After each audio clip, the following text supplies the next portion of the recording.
In 2024, I introduce you to Shelve It or Scrap It, a monthly reading challenge where I read randomly selected books from these stacks on the floor of my library. The goal was to get all of the books from the floor onto my shelves or scrapped into my unhaul pile by the end of the year. We started 2024 with 70 books in the stacks, but despite shelving 35 books and scrapping 57 books throughout the year, hauling 64 less books than in 2023 and thus making a positive dent in my own TBR as a whole, we actually ended the year with one more book in the stacks than when we started. So in 2025, I have to up my game. The rules remain the same, but I now have to read the same amount of books per episode as I've hauled in the previous month, so that by the end of this year, I will hopefully reach my ultimate goal of getting all of the stacks off the floor and into a proper home, either on my shelves or on somebody else's. In episode 16, I shelved 5 books and I scrapped 8, and we are going to be starting episode 17 with 34 books in the stacks.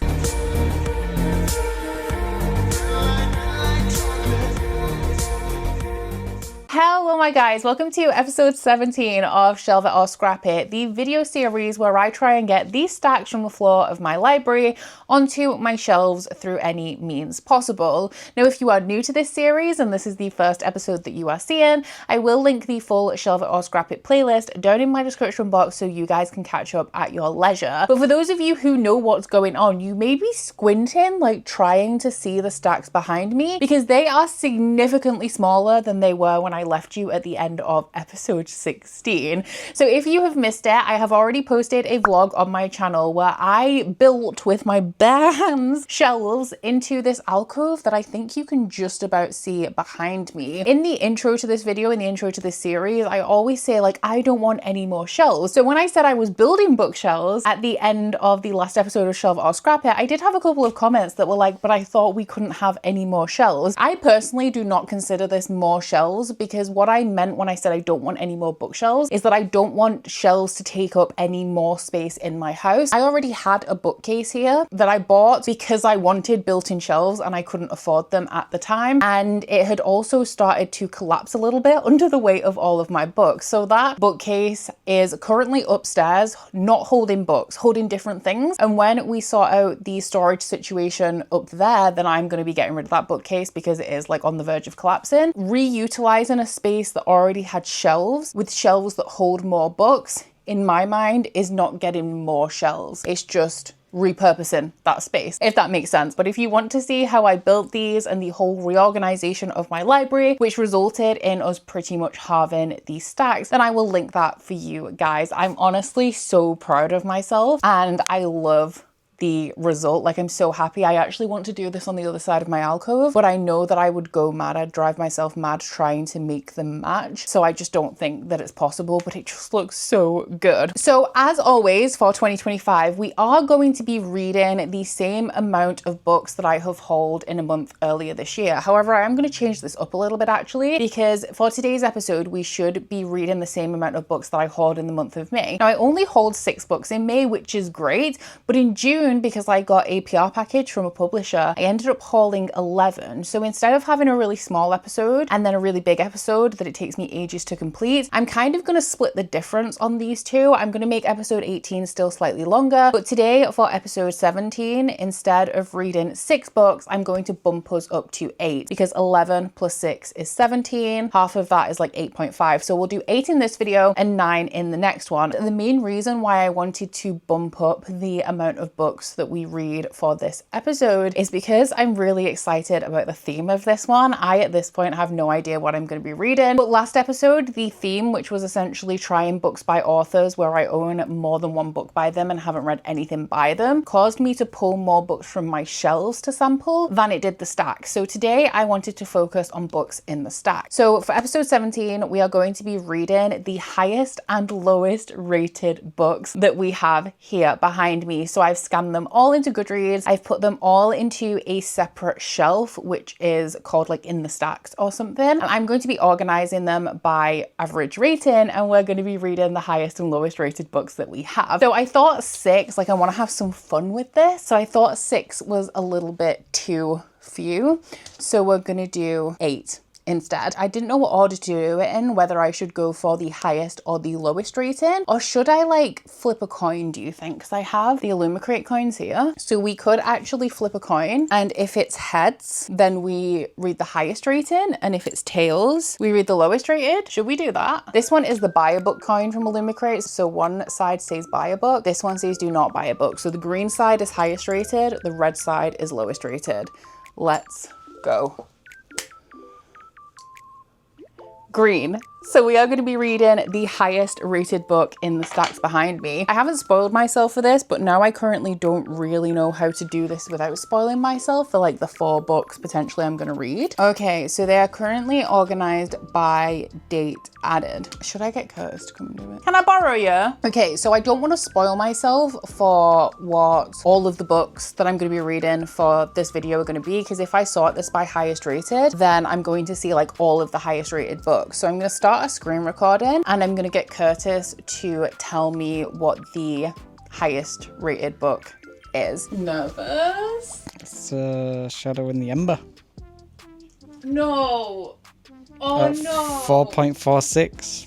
Fuck. I feel like I should have predicted this. I knew that this was going to be a pretty high rated one, but I did not expect it to come up right at the top of the highest rated of these 34 books. So this one is the 4th book in the Blood and Ash series by Jennifer L. Armentrout, and it's the start of a spin-off series that, if I remember correctly, deals with some like ancient historical figures, maybe gods and goddesses set in this world. From Blood and Ash is the story of a girl who is the maiden in this society, and she can't experience pleasure, she can't be touched, she can't be seen, and she is approaching this like ceremony that the maiden has to undertake when she's given this bodyguard whose name is he called Hawk. It's been a while since I've read the first 3 Blood and Ash books. Essentially, she ends up questioning the society that she's a part of in this entire maiden role when she starts to learn a little bit more about the truth of the world. I really liked book 1, I really liked book 2, book 3 was awful. So after book 3, you're supposed to start reading the spin-off series, and I've actually heard really good things about this book and this series, but not so many good things about the rest of the Blood and Ash series after book 2. So I picked this up to try it to see if I wanted to continue on with the Blood and Ash series, but then this also is not going to be a good judge, because if this book is amazing, that doesn't mean the rest of the Blood and Ash series is worth me continuing on with, even if the spin-off series is good. So I'm expecting to enjoy this one actually. I've just been reluctant to read it because I don't want to read any more books in the Blood and Ash series after how disappointed I was by book 3. It's not even that it wasn't good in terms of like being an installment in the series. It also was like very poorly edited, was really repetitive, and it just felt like a complete flop compared to books 1 and 2. Here goes nothing, I guess. So it's been a couple of days since I started A Shadow in the Ember by Jennifer L. Armentrout, and I have to be honest, I am really struggling with the motivation to read this one. After a couple of days, I am just over, I'm not 100 pages in, am I? No, I'm not. I'm less than 100 pages in, and I'm actually enjoying it when I read it. I just don't really have any desire to pick it up. And I think the thing that I'm really struggling with when reading this book is that I believe that it's good, because I gave From Blood and Ash and Kingdom of Flesh and Fire 5 stars. I did not like the 3rd book. To go into the rest of the Blood and Ash series, you have to read the spin-off series, which is the Flesh and Fire novel. Now, I did ask my patrons how much I had to remember from the Blood and Ash series to be able to read this one, because I didn't know how much this one was tied to the other one. And they said not really very much, which is fine. And like, I'm not having any trouble with understanding it at this point. But I don't know how true that is for the rest of the series. Like, I know that you have to read this one to continue Blood and Ash. I don't know if you have to continue Blood and Ash to read this one. So I think the reason why I'm really struggling to want to read this book and to pick it up is because I actually have no intention or desire to continue on with the series past this book. The book is not the most compelling thing. Like, it's interesting, her romance is good, and we've met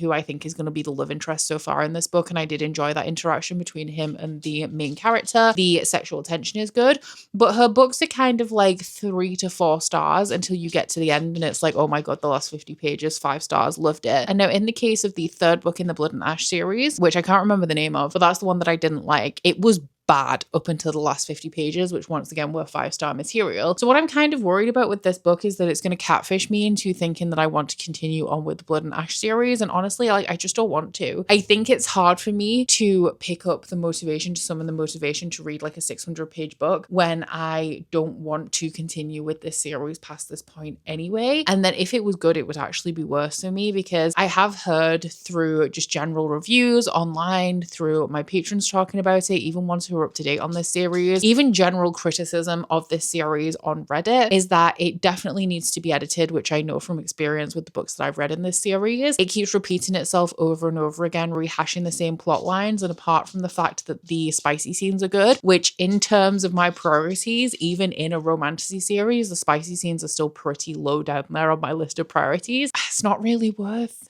continuing on with. It's also a series where I don't know how many books are left to be published. I don't know where they're at, but I do know that it's one that is continuously extended and extended, and then you have like the same books from a different character's perspective. And I just don't feel like I have the level of investment required to commit to this series for the long haul. And so right now in this moment, while this is the start of a new series, which maybe you can read independently of the Blood and Ash series, I feel like I'm wasting my time. So I'm actually going to DNF here, and we are going to be picking a new book. I can't believe this was I can believe that this was the highest rated book out of everything in the stacks. It does make sense, but what I can't believe is that I'm actually DNFing this one. And this was one of the first romantasy series that I read off the back of falling in love with romantasy through Sarah J. Maas and trying to find new fantasy romance series like back in 2020. This was the one of the first ones that I discovered. So I'm really sad to be saying goodbye to this, but my heart's just not in it, you know? This means that I'm probably actually going to be unhauling all of the Blood and Ash series, which I also don't want to do because I did love the first 2 books. But realistically, if I'm being honest with myself, there is really no point me continuing on with this. I did buy the Fairy Loot special edition set of this series as well, which was the first 3 books to begin with. And after I read the 3rd book, I sold them. I didn't even want those. So the indie paperbacks, it's the format as well, because you know I love an indie paperback, but unfortunately I think I'm going to have to let this one go. So before we pick a new book, which I once again I'm going to get Curtis to come in and assist me with that, we're going to grab a few romance books from the stacks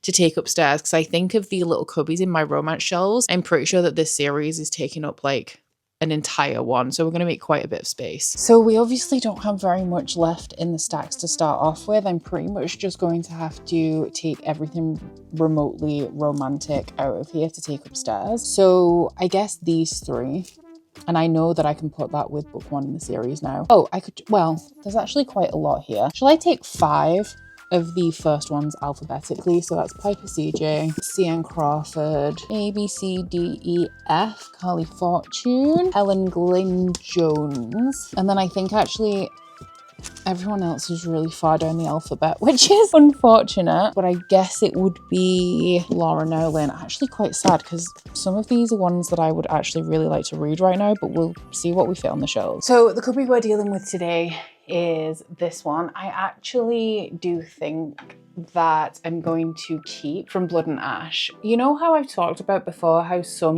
books on my shelves feel like they've been here so long that like it's sad to see them go? From Blood and Ash is not only something that's been on my shelves for a very long time, I feel like it is at least part of a era of my channel that I don't really want to let go of it. So I'm going to keep from Blood and Ash. I was tempted to keep Kingdom of Flesh and Fire as well, because I did enjoy this one. I do love the covers on all of this series as well, but I think keeping books 1 and 2 feels kind of weird because you can't read them together, like, because that's leading more into the series, where I feel like you could still enjoy From Blood and Ash on its own. And Crown of Gilded Bones is the one that I did not enjoy. So those ones are going, and I actually have a smaller gap to fill than I anticipated, which is actually good, because like I said, I'd like some of these to go back into the stack. So now that Jennifer L. Armentrout is not taking up so much space on these shelves, can I rearrange them in a better way? Adams, Armas, QRS. Maybe I can actually. Let's do this. Because having all of the Blood and Ash books together in one cubby was one of the main reasons why the alphabetization up here was a little wonky. Do I have any B authors? No, my first ones are C. Piper CJ's first. J. Bray. Oh, we have Tessa Bailey down here as well. And then in there, we can fit the Fox and the Falcon. And then onto the second shelf. Oh, we have Carissa Broadbent, who now actually would go there. It means I am going to be splitting these two up, which isn't ideal. But just whack Punk 57 up there. I feel like I've made less use of this space for the sake of alphabetization, which I mean, it's fine. Crawford, this is not going to be fine though, now that I've messed this up. It's Ali Hazelwood that's the problem, but I want to keep my Ali Hazelwood books at least somewhat together. Would this fit here?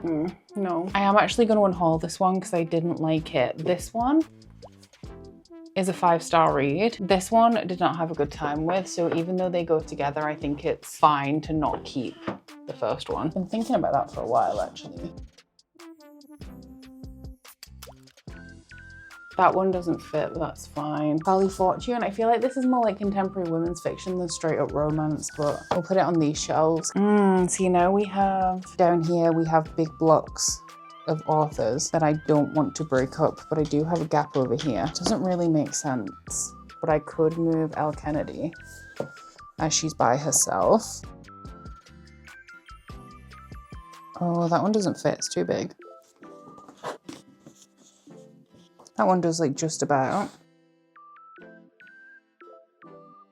Oh, I mean, alphabetically it makes absolutely no sense, but it fits, so it's going in. And If He Had Been With Me is going back into the stacks, which is good because I want to read this one soon. So I'm definitely fighting the dying light here, but first let's see whether I'm going to be reading the highest or the lowest rated book in the stacks. I have edited the shelf as well to remove everything that we've just shelved upstairs. But next up, highest rated again. Is this lucky or unlucky? I mean, it didn't go well last time. Hopefully this time it will go better. 4.23. 4.23. 4.23 is Broken Souls and Bones That's brand new. by LJ Andrews.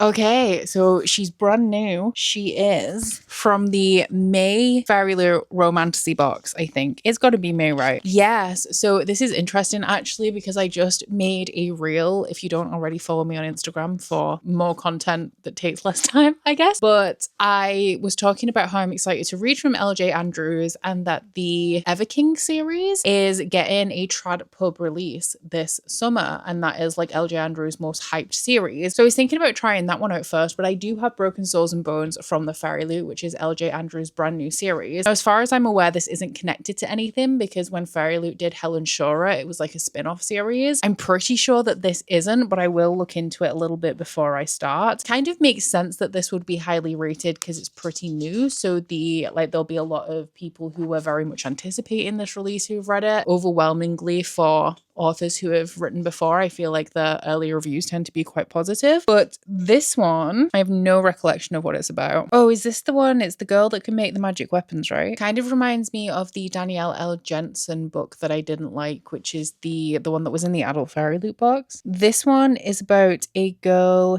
who has magic, but she's trying to avoid the king who is magic obsessed. I'm guessing if you have magic in this world, you have to perform a certain duty for the royal family or the kingdom. And she's discovered by the king's soldier who discovers that she has this melding magic, which I think is something to do with crafting. I mean, melding kind of implies that to me. And on discovering her magic, he feels it is his duty to take her to his king. So sounds good. Another romantasy, which I'm not really in the mood for right now, but I would like to check out LJ Andrews for myself. I think somebody's left a comment on, it might have been this unboxing recently actually, and said that they think that LJ Andrews might be a little bit too spicy for me. If you guys weren't aware, I recently did a vlog project a couple of months ago actually now, where I read the first 12 months of the Fairy Loot Romantasy subscription, and I had like a spiceometer that I made, which I mean, it's nothing original, it's just rating a book on how spicy it is. And I discovered that I like my romantasy books to be fantasy forward, which I already knew, but in terms of spicy content, like a 2 or 3 on the scale, which essentially means that it does have explicit content, but it is infrequent and normally comes like at the end of like a romantic build, like I like a slow burn. But I have heard good things about LJ Andrews in general, so I'm interested in trying her out, and obviously the average rating for this is very promising right now as well. Welcome to my interrogation chamber. I have just broken the 100-page mark in Broken Souls and Bones, which I hate the name of this book. I think it's so clunky and really just not memorable. There's something about it that I find very off-putting, but I am really enjoying the contents of the book so far, which, let's be honest, is what really matters. So this is a Norse-inspired fantasy romance. It reminds me a lot of the Danielle L. Jensen series that I'm pretty sure I've already mentioned. I can never remember the name. Is it like A Fate Inked in Blood or something like that? That one is a book that I didn't love, which surprised me actually, because I've read Danielle L. Jensen in the past and really enjoyed her. So it was a surprise to me that I didn't love that, but there are also other Norse series like fantasies that I've read in the past that I haven't loved. So I don't feel like the vibe and the aesthetic is always for me, but there are of course always exceptions to that rule. Like I've just finished the Faithful and the Fallen series by John Gwynne, which has a touch of Norse in it. It's mainly like Celtic mythology in there, but I mean, British folklore, British mythology always does have a touch of the Norse in it because we were raided by the Vikings many times. So there is just like a smidge of crossover there. And it's very much, I feel like, the same kind of vibes, like the same thing in a different font almost. But this I am having a good time with so far. So this is about a girl who is a melder, and the magic in this world I did struggle to get a grasp on, and I don't fully understand it at this point, but there are 3 different types. There's blood magic, bone magic, and soul magic. It seems that bone magic is the most common. I don't know whether that is like for this specific region, because there are cities and countries in this world that hate magic and countries that love magic and honor it. Our main character is a melder, which means that she actually possesses all 3 types of this magic, and this makes her especially coveted by the king. There is only one melder in every generation, and they are forced into service for the crown. So our main character has been in hiding. What I'm gathering has happened in the history of this world is that wherever the main character lived, her community was raided by soldiers, I think, because it was revealed that she had this coveted ability. So they wanted to take her to the king, but then there's also a country that hates magic wielders that also found out this information and wanted to kill her because of it. So there's always a lot of contention in this world over the magic wielders, but the melder especially. So it seems like her parents erased her memory of what exactly happened in the raids and sent her off to try and live a quiet life. So she has been disguising her magic and the specific tell that the melder has, which is like a silver scar in her eye. She's been like dyeing it. One day she is discovered by the prince's sentry, who is kind of like a protector or bodyguard to the prince, but also an assassin. He's like the prince's personal guard as opposed to the king's, and he is the one who's responsible for taking her back to the king, ready to assume this role. It's not something that she wants because it essentially means that she has no freedom. She can't make decisions for herself. She just has to be in service to the king. So it seems like this might be a little bit of a slow burn because so far 100 pages in, absolutely nothing romantic has happened. They have acknowledged that the other one's attractive. That's about it. And honestly, for 100 pages into a book, that is exactly how I like it. The writing style is engaging. I'm enjoying it. It's nothing overly special. It did take me a moment to get into the writing style. The way that the words are arranged to lean into the description. So for example, the first sentence is like, the feral bay of the king's hounds stirred her from the nothing. So it's going for not quite a flowery writing style, but a little bit more descriptive to create the atmosphere. So it took me a moment to kind of adjust to that. But now I'm in it, I'm actually quite engaged. So this is at the minute living up to its high rating for me. I am hoping that this continues. I'm hoping the relationship continues to be a slow burn because, like I said, I'm pretty sure I'm pretty sure that somebody had told me that LJ Andrews was potentially a little too smutty for me. So I'm pleased that at the minute it doesn't seem to be heading in that direction overly quickly. And right now our main character is really just trying to not even establish herself because they're traveling at the minute. I'm not sure how long the traveling is going to last, but she is very much being thrown into a position that she doesn't want to be in, and she doesn't really trust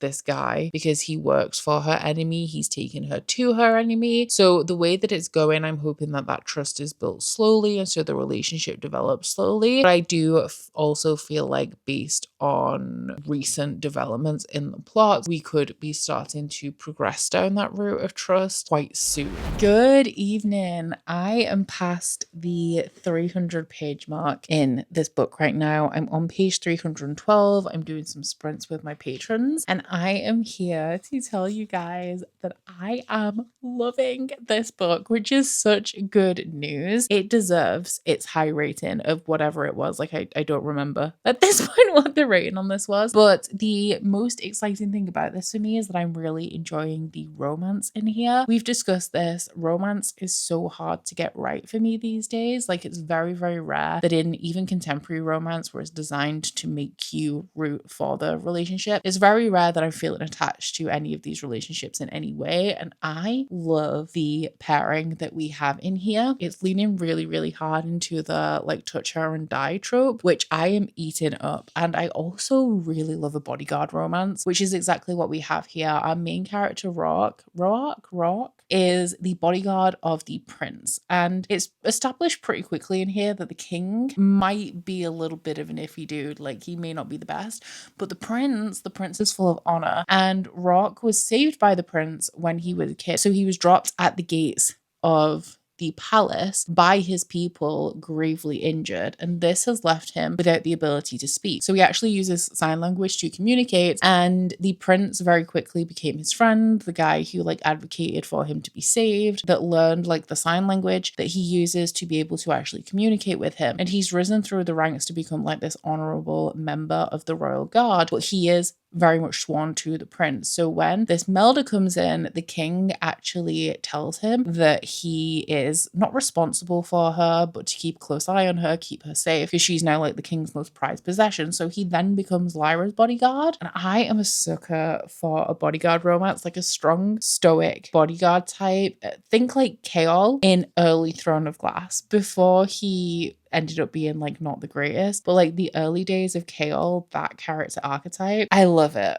And the little like Norse twist we have on here, especially in the way that like the main character is physically represented, I'm not mad about it. The one criticism I have for this book right now, though, is that I'm not loving the magic system. I don't think that I can give this book 5 stars because of the magic system. I think that it's a little bit messy and a little bit confusing. Like, I don't know if it is just me, because one of the things that it has is a like parallel dimension. When the main character performs her craft, when she melds, she goes into this like mirror world, which is akin to like a dream dimension, which we know is not for me. Like, I don't like that kind of intangible magic, and I feel like a lot of this magic system doesn't have hard laws and rules. We know a little bit of what each branch of the magic can achieve and like what each type of crafter does, but we don't know like the full limits of their abilities and what specific role they fulfill in society. And I feel like there's a lot of overlap. Like, the bone crafters make weapons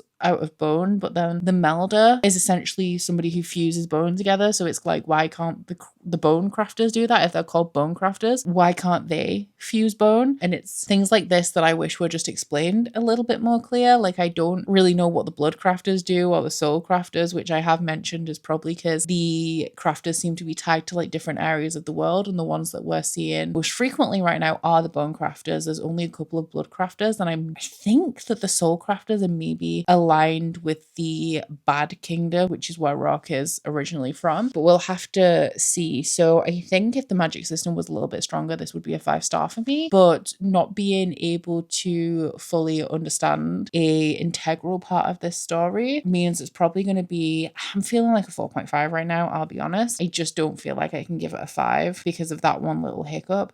But aside from that, I'm eating this up, and I am actually aiming to finish it tonight as well. So I finished the book, and while I still stand by what I said about the end of this book not changing my general feelings on it, like I still very much feel like this is a shelve. I mean, I know 100% it's going to be. I do actually think that the last 30, 40 pages of this did bring it down a 1/2 star, because the plot twist in this book, I'm obviously not going to spoil it for you, I did find it to be predictable but it's something that I'd predicted earlier on in the book. And then because it's a thought that I'd had, I was looking for clues in the text and I was like, I don't really feel like this is plausible. Like I feel like there's things here that contradict my prediction. So I disregarded it, and then it did end up to be the thing that happened. And I'm not sure how I feel about it. I also stand by the magic system feeling a little wishy-washy. It could be more developed. And I think the issue that I'm mainly having with it is that the magic system in here is kind of built to serve the plot. So there's a ton of stuff that the magic system can do that is only revealed when we need to know it because we're using it in a crisis for like a specific thing. And then we learn like a little piece of information about the magic that way, which is annoying. Like obviously when you're reading a fantasy, there are often times where the magic is not known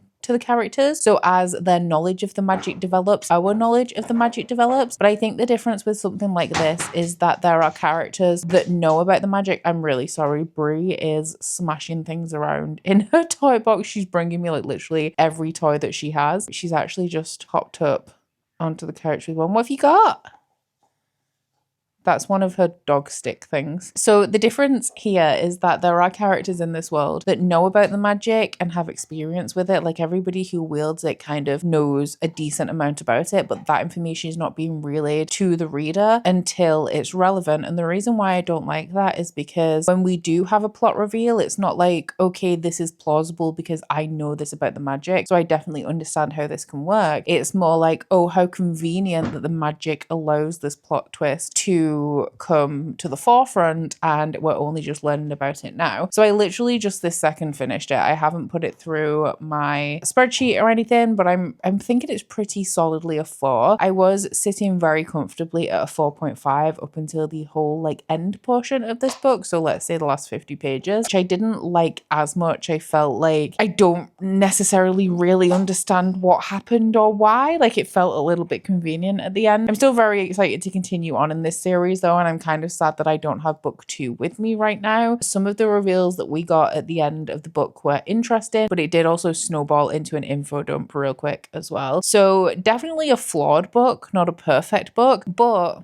for me to get invested in a romance, in a like a contemporary romance even, or a romantasy recently, is a rare thing. And I really, really enjoyed the relationship in this one. I don't know whether my enjoyment of the relationship is going to last, given some of the developments that we had in the plot. It depends how I guess the relationship is going to be treated in book 2, because some of the, let's say, main characters' reactions to the end of this book, I didn't find especially believable either. So yeah, it definitely has its issues, but I thoroughly enjoyed it. I was absorbed. Actually annoyed because this whole week, the time that I've been reading this, I've been a lot busier than I guess I typically am. And it's the one time that I really, really wanted to read. Like I'm so excited to get home and dive into my book. And I have other stuff that I need to do and other places that I need to be. So it's been really frustrating for me. But it's really nice to feel super absorbed in a book. So I don't always have that, you know, I read quite a lot. But this is 100% going to be a shelve. So I guess we're going to go and do that. This is going to be going up on the new shelves. So this will be the first, I guess, shelving portion that we have on there. It's going to be really interesting as well, because if you guys watched the video where I built my shelves and I did like a whole bookshelf reorganization, I've moved all of the hardbacks that were upstairs that I'd read onto these shelves down here, and then added just a few like books by the same author in the same series, or just like a couple of random books to fill in the last gaps that I haven't read. But the ratio of read to unread books is much more slanted towards the read than it is on pretty much any of my other bookshelves. So our options are going to be limited. And I think within the parameter of the highest and lowest rated thing we also have going on, it's going to be really interesting. So I'm going to try not to get my shadow in the way too much, but the lighting up here with the time of day is not going to be the best. But the book Broken Souls and Curses, it's by L.J. Andrews, so it is going to go right at the beginning here, in between The Whispering Dark and Warstorm by Victoria Aveyard. But of course, to be able to get it on there, we need to read something from the shelf. So I guess I will start by telling you what our contenders are going to be. So I have read all of the Red Queen series by Victoria Aveyard. You're getting like a mini bookshelf tour here. Look at you. I hate filming bookshelf tours. But I've read all of Red Queen, but I haven't read the short story collection. I've read The Undertaking of Heart and Mercy. Haven't read Twilight and Frank. Now I have read book 1 in both the Atlas 6 series and also the Daevabad trilogy. But before I continue on and read the sequels, which I haven't read in either of the series, I want to reread book 1. I just did a video on it called, what's it called? Reread and Resume, where I have a whole bunch of series where to continue on. I want to reread book 1. Both of these series were in it, so I don't think that the sequels are contenders to be read right now, because if I reread book 1, like, I know I'm going to shelve it already, so it seems kind of pointless. Of the Olivia Blake standalones, I have only read Masters of Death, so I have Alone with You in the One for My Enemy and Gifted and Talented that I haven't read. I have read Long Live Evil. The Gilded Wolves is unread, but Last Tale of the Flower Bride was actually a book for Shelve It or Scrap It. And then I've read The Crimson Moth, Ready Player One, 4 Ruined... Ooh, they're the wrong way around, because I've read 5 Broken Blades and I haven't read 4 Ruined Realms. So I'll switch those around in a second. So we know that these and these are not contenders, even though I haven't read them, but I am unsure whether I should include the other sequels, Violet and Frank and 4 Ruined Realms, because realistically, I don't think that I would unhaul them. Like, I assume, because I enjoyed book 1 in both of those series, that I would read the sequel and enjoy them and I wouldn't be unhauling them. Like, for this one especially, I loved book 1, so I doubt, even if I didn't like book 2 as much, that I would unhaul it. Although the other one's a little bit different. I may decide to DNF. This is going to be really interesting as well, because I think no matter whether we go for the highest or the lowest rated, I know that a lot of these books, in fact, I think all of them have really high ratings on Goodreads. I know that these guys don't, but I think if I could predict it, I would say probably the highest rated one might be like The Gilded Wolves, and the lowest rated might be, I was going to say 4 Ruined Realms, because a lot of people didn't like that series, but it is a sequel, which implies only people who enjoyed it carried on. So maybe both of the highest and lowest could be Olivia Blake. So what we're going to do first, this is a really tight corner, I'm going to flip the coin so we can pick whether we're going for the highest or the lowest rated, and then I'll find out the average ratings and we'll see what the deal is. Oh, let's see what we're reading. I'm scared. It's the highest rated again. Okay, this is really interesting because I have no idea what it is going to be. So I just spoke to my patrons to ask them whether they thought that I should include the 2 sequels, so The Undermining of Frank and Twyla and also 4 Ruined Realms, as contenders for this shelf, because my main worry is that I would read one of them. I feel like I'm unlikely to scrap them because I enjoyed book 1 in both of those series. I'm excited to continue. And then we're kind of just going to be in this same situation with the same shelf again, but with a dwindling pile of books. Now, I explained my predicament to them and they said that we should still include the sequels. So we are going to go through all of the books, including those 2 sequels. We're not counting, of course, as I've already said, the Atlas 6 books and also the Daevabad trilogy. And I'm actually also not going to include the Red Queen short stories, because I actually don't think I'm ever going to read those unless I reread the entire series, because I feel like I'm just so far past that. Like, I finished that series and have not revisited it in 2018. One of my favorite series of all time. I don't like short stories to start off with though, so reading them so far past the series without revisiting it, I feel is going to cause me a little bit of a disconnect. But because it is a favorite series, I could very well choose to revisit it in the future. So the first book we have closest over here is The Undermining of Frank and Twyla. This one has a 4.05 average rating, so it's currently the one to beat. Next up, we're going into Olivia Blake with Alone with You in the Ether. Olivia Blake is quite a polarizing author. I know people either love her or hate her. So Alone with You in the Ether is a 3.78. So definitely not better. One for My Enemy. I mean, I feel like we're going to end up with a sequel because people are more likely to rate sequels higher having enjoyed book 1. One for My Enemy is slightly lower than Alone with You in the Ether, actually, with 3.7. What about Gifted and Talented then? The thing with Olivia Blake, okay, is that she's a very well-loved author, but then you look at her average ratings and she's like super polarizing because they tend to be quite low. I feel like people really do love her or hate her. I mean, I really enjoy her. I actually just booked tickets to go to an Olivia Blake sign-in. A 3.6, so the worst of the 3. Next up, we have The Gilded Wolves. I feel like this could be a strong contender. I have, once again, heard people think that it's like super mid though, and other people who really love it and it's like their favorite series. I think it's under 4 stars, 3.71. So it's definitely going to be a sequel, so I think we're going to see this shelf again for Ruined Realms. See, the issue is, of the 2 series that we have, I think that that if I read this sequel, For Ruined Realms, there is more chance of me scrapping it than scrapping The Undermining of Twilight and Frank. However, that would be problematic because in my stack of books to unbox over there, I have the third book in this series because they were like released pretty rapid fire. 4.07. So For Ruined Realms is the winner. I could not have predicted that, especially out of the two sequels. I definitely, because a lot of people did not like Five Broken Blades, but a lot of people really love the Undertaking of Heart and Mercy series. So of the two, I definitely would have predicted The Undermining of Twilight and Frank coming out on top. And I have double checked, yeah, no, it's definitely For Ruined Realms. This actually works as well because it fixes my error of having these books the wrong way around if I ever come back to reshelve this one. Pop that one there because everything needs moving up. I'm hoping that the gap is going to be big enough. So I went to an event in London recently where I bought one book that I needed for a book club. And I also came back from the event with way more books than I anticipated. And one of those books is actually an LJ Andrews book. So it's a good job that I really enjoyed this one. To be fair, I chose that one specifically because I really enjoyed this one. It's going to be a squeeze, but it will fit. It will. Don't fall back. Beautiful. There she is. She feels kind of special and snazzy on that shelf, actually. I feel like she's really popping. And let's put the dark one back where he belongs. So I'm actually not going to go to the effort to get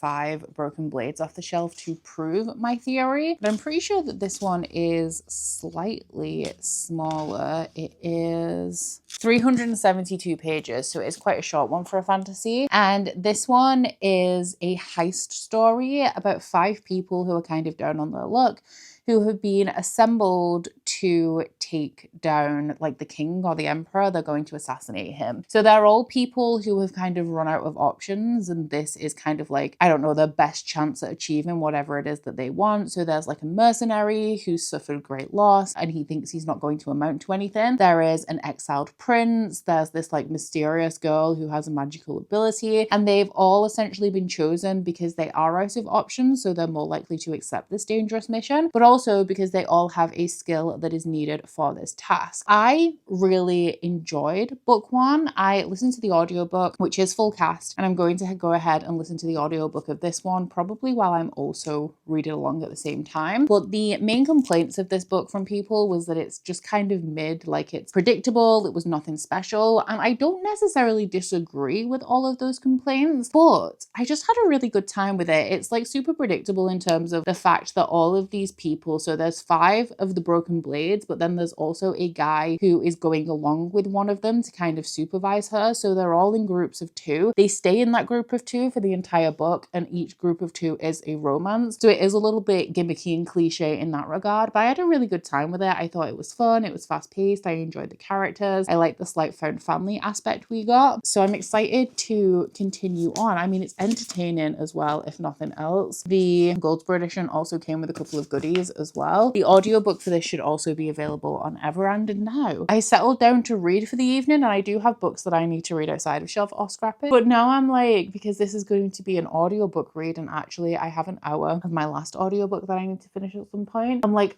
I was gonna say like, I don't know what activity to pick up. I'm gonna finish my model kit because that's almost done. I'm gonna start a jigsaw. It's been a long ass time. We're getting the jigsaw board out because this is just going off on a tangent kind of, but I've injured my foot like last weekend and I had no choice. Well, I did have a choice. I could have cancelled all my plans, but I have essentially had to leave the house every day this week. And so this weekend, my foot is still sore. I actually made it worse by going out and doing 15,000 steps on Wednesday. So to try and get it healed, so because I can't work out or anything, it's driving me mental, I am just going to do pretty much nothing this weekend. So this would be a perfect time for a jigsaw. That's the plan. That's what we're going to do. Apologies if you guys can hear the fan, but I have been puzzling away and listening to the audiobook of For Ruined Realms. So I've made quite a bit of a dent in it now. I'm up to chapter 28, which is 142 pages in. So you guys are due an update. Honestly, I don't have too much to report. I have up to this point been exclusively listening to the audiobook. So I think now that I'm in bed, I'm going to dip in and read a few chapters physically. Something that I find really helps with me in a fantasy is to, at points throughout the book, check back in with the physical text to reestablish myself a little bit, because I do know when I listen to audiobooks, there are finer details that I am occasionally missing. Obviously, I'm paying attention and I'm getting the gist of the story and I'm hitting all the main points, but the little subtleties can sometimes be missed. You know,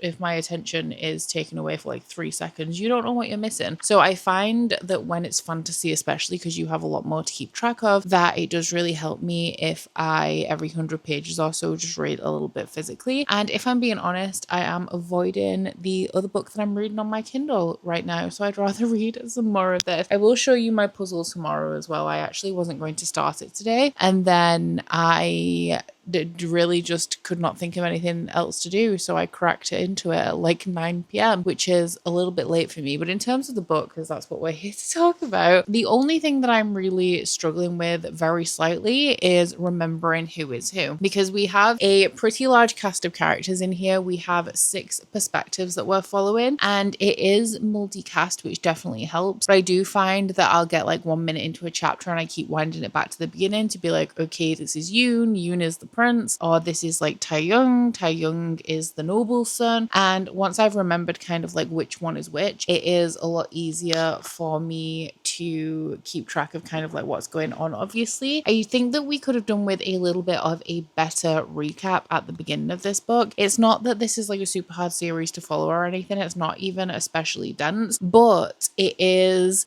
I would say it's like an even balance of character and plot driven. I would say that the focus tips a little bit more towards the characters, but because we have quite a large cast of characters, and right at the end of book 1 we started delving into some plot twists, a whole ton of betrayals. Characters were connected in ways that we had no idea about up until that point. I could have done, I feel, with just a little recap of all of the things that we learned about each character at the end of book 1. And I'm actually going to check, because sometimes audiobooks miss things out. I don't know if there's like a dramatis personae or anything at the beginning of this that I missed by just skipping straight into the audio.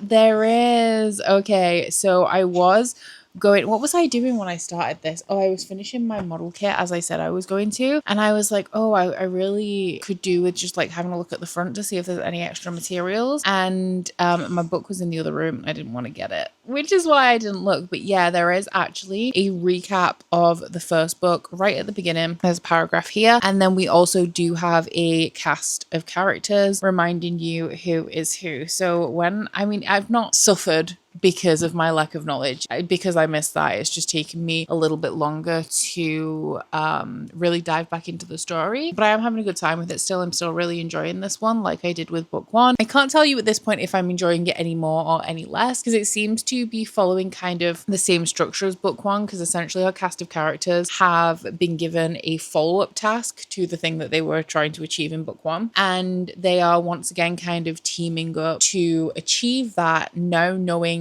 a lot more about each other than they did in book 1. And then we also had all of those betrayals that came to the forefront, so tensions are high. Once again, they don't really know how to trust each other, and I'm imagining that we're going to have like a bit of a landslide of the plot towards the end. So that's where we're at, 140 pages in. I will hopefully finish this tomorrow. I had some work to do today, which meant that I couldn't dive into my puzzle earlier in the day, but now that that's all out of the way and I don't have anything I have to do tomorrow, actually I am probably just going to listen to this book and do my puzzle until one of them ends. And if it's the book, then I'll just pick up another audiobook. So that's my plans for the rest of this weekend. So this is how far I got into my puzzle last night, which is actually, I feel like, pretty good for just, I think I did maybe a couple of hours. And in terms of my audiobook, I have 3 hours and 43 minutes left on 2 times speed. So I guess we'll play a game of what will I finish first, my audiobook or my puzzle. I think it's going to be the audiobook, but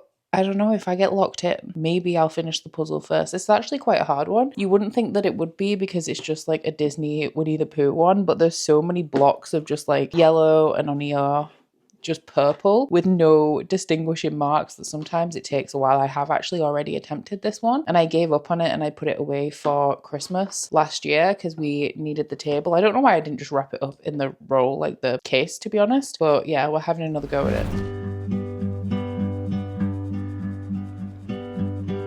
Staring at the tapestry above the bed you gave me, I still haven't washed my sheets, 'cause I still smell you in the bed you used to rest your head on. How the hell am I supposed to sleep?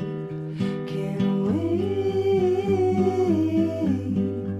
we? So I have an hour and 13 minutes left of my audiobook, which translates to about 70 pages. I think I've got 69 pages. In terms of where I'm up to with my puzzle, I think that the audiobook is definitely going to be finished first, because I would guess at this point I'm halfway to about 2/3 of the way through the puzzle. I don't think it's going to take me a great deal of time to finish, but I do think it's going to be longer than an hour. But in terms of the book, I am really enjoying it. It has picked up in the second half, and I'm really invested in this again. I touched upon the general criticisms of this book, where a lot of people don't think that it does anything unique. It's a little bit cliche. It leans into a lot of very common, very predictable tropes. And I actually don't disagree with any of that. I think my thing with this series, though, is that it feels very nostalgic to me. The way that everyone's kind of paired off, the way we have a reluctant found family with everyone having trust issues, the way that it's a heist story, feels very reminiscent to books that I read 10 years ago and really loved. This is slightly more adult. It deals with some darker topics, things. There's actually a full list of content warnings in the beginning. It deals with definitely themes of sexual assault. It also talks about genocide. It says violence, blood, death, imprisonment, poisoning, drowning, evisceration, torture, classism, sexism,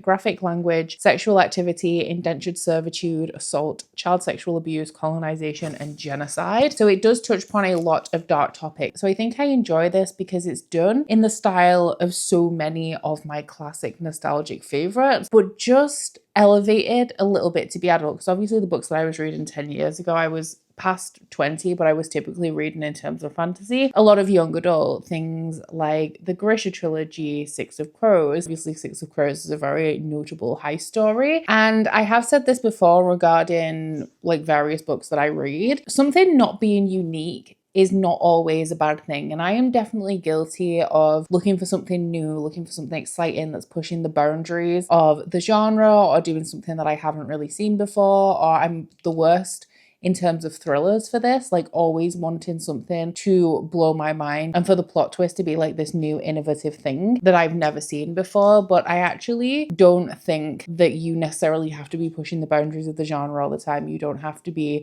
doing something super unique. If it is something that is well loved, like this type of story, executed well, that is enough. And that is what this series is for me. And I'm having a really great time with it.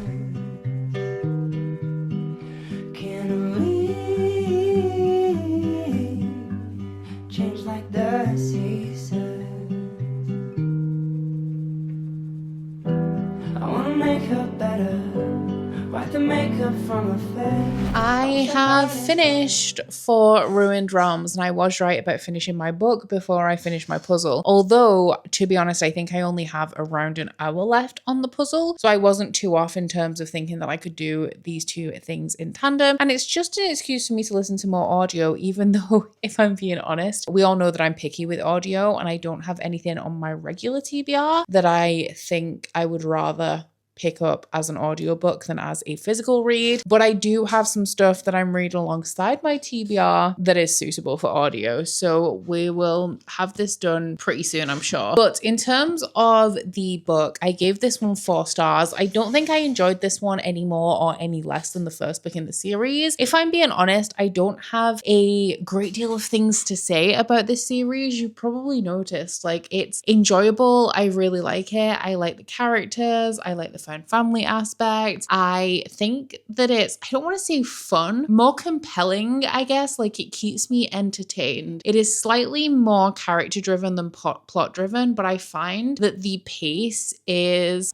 kind of the perfect mix for me. Generally, I like slower stories that really focus on the characters. This one is a little bit faster paced, but not so fast paced that I feel like I don't care about the characters because we have too much plot, but I also don't feel like there's any lulls in the plot plot, like it continues to move. We also have some like really dramatic reveals and plot twists and betrayals in here, which also keeps me interested. I will say that kind of on the flip side of that, while I do care about the characters, I'm not so deeply invested in the characters in this book and in this series that I will be kind of thinking about it for months and months after I finish, because it is a little bit more plot focused. It's entertaining, but it's not hitting me as deeply on an emotional level as like my favorite fantasy series do. But overall, especially the audiobook of this, which is very well produced with a full cast audio, I'd recommend giving this one a try if you haven't already. I would say don't expect too much from it, and you may be very pleasantly surprised, as I was. And I'm very happy to say that book 2 stands up to book 1, because more and more these days, like there used to be a lot of people, there probably still is, that talked about second book syndrome and not enjoying the sequels to books as much as they enjoyed the first book. And I used to be like, that's ridiculous. Like every book in a series is better than the one before it. Over recent years, I am starting to agree with those people. Like I'm finding that I'm more and more disappointed by sequels. Typically when book 1 takes me by surprise and I end up loving it unexpectedly, I expect to have, I guess, that same revelation when reading book 2. But obviously as it's now a sequel and it's not as unexpected, it doesn't wow me in the same way that book 1 did. But this one I would say is pretty consistent in quality to the first book. So unsurprisingly, this one is going to be a shelf. However, because it was the final book on the shelf when we took it off and there's now no space for it to go back on that shelf, we do get to explore a different shelf this time, because we're going to be putting this one on the shelf below, which, I mean, it does hurt me to split up series like that, but because I shelve my things alphabetically, sometimes it can't be helped. So like last time, we will start off by analysing our contenders. Now, we did establish with book number 3 that sequels are allowed, but once again, we have a couple of series on this shelf that are in that reread and resume video. So starting, of course, from this side, I've read all of the Her Majesty's Royal Coven books, and I have read the Ending Fire trilogy. Cursebound by Sarah El Arifi is going to be a contender. This one is the sequel to Feybound, which I read last year. I've read Heavenly Bodies in Caraval. Caraval, I think, was in the last episode of Shelve It or Scrap It. Once Upon a Broken Heart is exempt because I would like to finish the Caraval series before we get on with that, and I still actually have not gotten around to buying Legendary. I want to pick up a copy off Vinted, but in a month where it doesn't impact the amount that I have to read for Shelve It or Scrap It so much. One Dark Window I have read, and I've also read Belladonna, but these are the 2 series on this shelf that are in the reread and resume video. So we do have 2 contenders here. We have The Night and the Moth by Rachel Gillig. Ideally, I would like to finish this duology before I read that, but they are separate series, so it doesn't matter too much. And The Gilded Crown by Marion Gordon is a Goldsboro book or a Loch Library one, I think, that I'm not too bothered about. I've read The Anthropocene Reviewed, I've read The Jazzad Air, and in my unboxing pile I also have The Jazzad Crown, which I'm eager to read soon. I maybe want to reread that one first though, actually. For the Kate Hartfield books that we have over here, The Embroidered Book I have read, and The Valkyrie I think was a Loch Library book that I got, that I was excited about, because I love the Embroidered Book, although I am aware they are very different stories, and I have not heard the best things about the Valkyrie. So in terms of my predictions for the highest and lowest rated of what we have going on here, I would probably predict that Cursebound will be the highest rated because it is a sequel, and for the lowest rated, it's probably going to be the Valkyrie or the Gilded Crown, but I'm going to guess at the Gilded Crown. So let's see whether it's highest or lowest rated we're going to be going for. So I have my coin, and you know, if it turns up green again this time, I am going to assume that it's weighted, because so many greens in a row is unbelievable. Is that this is, I mean, it's going well because of the 3 books that we've read. I have really enjoyed 2 of them, but I do kind of want to scrap some books. Like, the scrapping is as important as the shelving in this project. So let us look up our 4 books. Is it 4? 1, 2, 3, 4, and see which one we are going to be reading. It's actually not super important as well how big the book is, because the book that we're putting on Floor Ruined Realms is pretty small. So we're looking for the highest rated. We'll start with Cursebound, which I assume is going to win. At least I'm getting through some sequels as well, actually. I got through quite a few sequels last month as well, so at least I'm excelling in one of my goals. Cursebound is a 3.85. That is incredibly low for a sequel. I'm just gonna check out Fairbound actually, because that has to be lower rated, right? Because I think Fairbound was pretty well received. I gave it 4 stars. It's not as good as the Final Strife, but it was decent. 3.5 for, okay, people don't like that series. Next up we have The Night and the Moth, which at this point I think might beat Cursebound. 4.37. We are not beating that. 4.37 for a first book in a series recently released. That's good. The Gilded Crown is definitely not going to be up there. 3.69, so the lowest rated so far. That was actually my prediction for lowest rated as well. And the Valkyrie is 3.44, so actually our lowest rated, but not too bad. But the winner, the highest rated, The Night and the Moth by Rachel Gillig. Did not anticipate reading this so soon. And I will be moving everything along, although I anticipate not for long, because I do think that The Night and the Moth is going to be a shelve again. And For Ruined Realms should just about slide onto the end here. There we go. So The Night and the Moth by Rachel Gillig, another one of my most anticipated releases of the year, because I'm pretty sure that For Ruined Realms was only released in like January this year, even though the third book in the series has now also just been released. So it's nice to be getting through these because I suck at keeping up with anticipated releases. I did, like I said though, ideally want to finish off the One Dark Window, is it the Shepherd King duology, before I jumped into this, just because that's something that I'd already started by the same author. But I'm very excited about this based on how much I enjoyed One Dark Window. Rachel Gillig's writing in that duology was really rich and atmospheric, which I hope transfers over to The Night and the Moth as well. And I thought that the magic system in there was quite unique. It's probably not completely original, but it was a little bit different to the kind of things that I've been reading recently and the kind of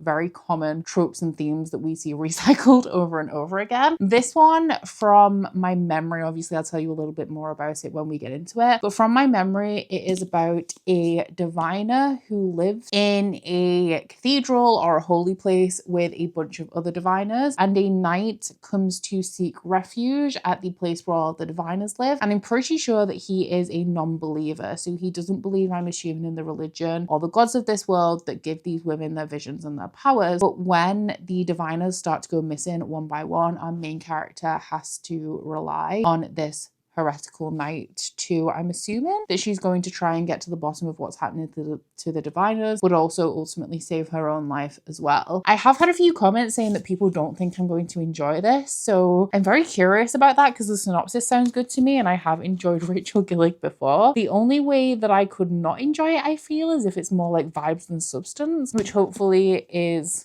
not the case. I am 113 pages into The Night and the Moth and I'm thoroughly enjoying it, although it is not at all as I expected it to be. So from the general presentation of the Fairy Loot edition, the cover, the colour palette, the cover of the standard edition, also my experience with Rachel Gillig so far, I really expected this to be quite serious, atmospheric, dreamlike, very ethereal. Tonally, it's a lot lighter than that. There is quite a bit of humor in here. The language is a lot more, not necessarily modern than I expected, but the dialogue, I guess, feels a lot more modern. There is swearing in here. The behavior, I feel, of the diviners is not what I expected it to be. And that is where I am finding it vastly different to my expectations going into this book. But in terms of the plot, we are following one of these diviners. There's 6 in total, and they're taken into the cathedral at a young age, all at the same time. I think they're all foundlings, and they have like a 10-year tenure as diviners, and after the 10 years they can leave and they can do whatever it is that they want with their life. But for these 10 years they're not allowed to leave the cathedral. They're stripped of their names and assigned numbers. Like I said, the character we're following is 6. Her name is Sybil, but that is a name that she has not gone by for a very long time. And all of these women are a couple of months away from their tenure ending, and they're talking about going out into the world, what they want to experience. They plan on doing it together because they're pretty much sisters at this point. Even though they're not allowed to leave the cathedral, and even though they're supposed to live by this strict set of guidelines, they do rebel a little bit. They sneak out at night, they have relations with men and women, one night stands, they go, they get drunk, they take drugs sometimes, and then they sneak back in and perform their duty as diviners, which actually is so much more brutal than I thought it was going to be. Essentially, the process of divination is that they have to drink the blood of the person whose like future fortune they're divining. I think it only has to be a very small amount, but they drink some blood and then they're drowned by the abbess. And as they're, I guess,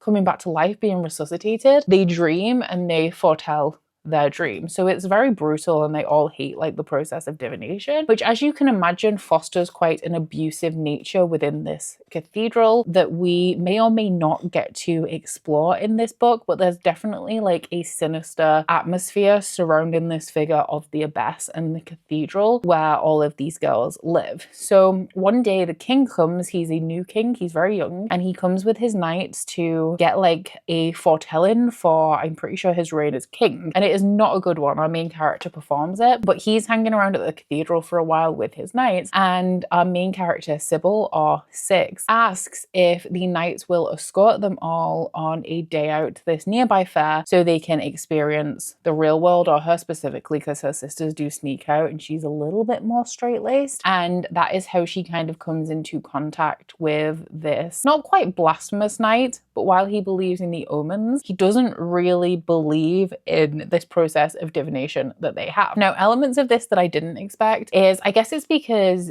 the cathedral is somewhere that our main character perceives as normal, and the outside world is very unusual and unknown, but like the magic of this world is a mystery. Like at this point, I'm assuming that the divination is fantastical, but to me, it's more like, you know, like how people say their whole life flashes before their eyes when they die, and like your brain conjures like hallucinations near death. Like it feels like it's very much along those lines and being portrayed as mysticism. But there is fantasy elements in this world. We do see some magic utilized later on, which I won't spoil for you, but there's also fantastical creatures. There's like sprites outside of the cathedral, and within the cathedral there are gargoyles, and the gargoyles are kind of like the guardians of the diviners. Some of them are not great. Part of their reason for being there is to enforce the rules, and they're really like under the orders of the abbess. But there is one, and I can't remember his name. I'm not sure if he actually even has one, but he calls everyone Bartholomew and nobody like really knows why. But he also seems to have a more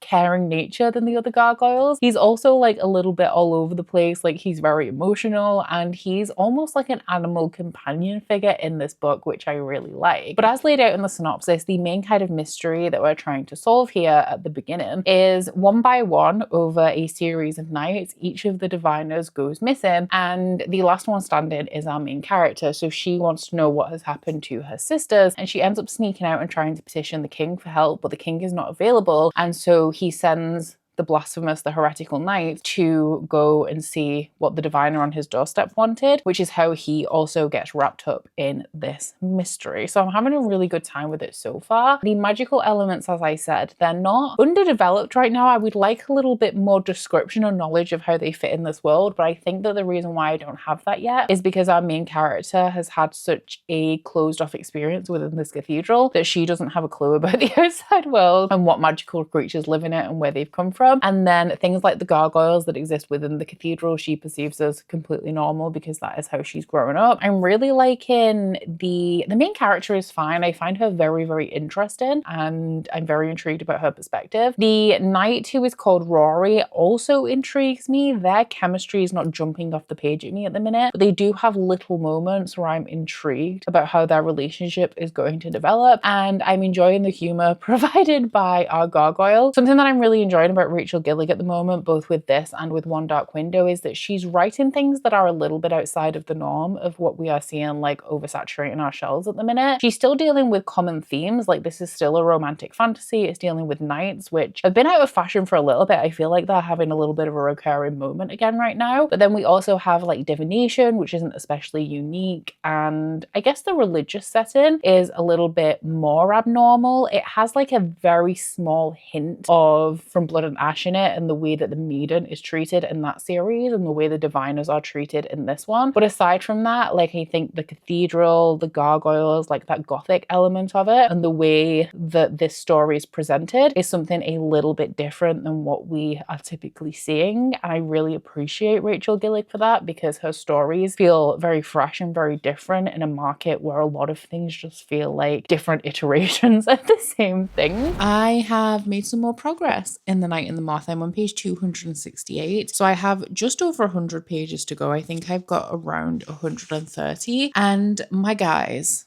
I fear I am obsessed. I'm having such a good time with this book. I never want it to end. I told you guys about how I really expected this to have some sort of like ethereal atmosphere, a really like poetic, metaphorical, like darkly romantic writing style to it. And I was a little bit surprised, not in a bad way, but I was surprised when it was a lot more lighter in tone than I expected. But the drama that I expected from this book is being provided through the dialogue between our main character and the love interest. And I am eating it up. I was audibly gasping earlier, like some of the things that have been said and the way that they are being conveyed, like the dialogue is in almost like a classical style that really fits the assumed like time period and setting of this book. It's really living up to the whole night vibe that we have going on in here. I would like to read you just a little snippet of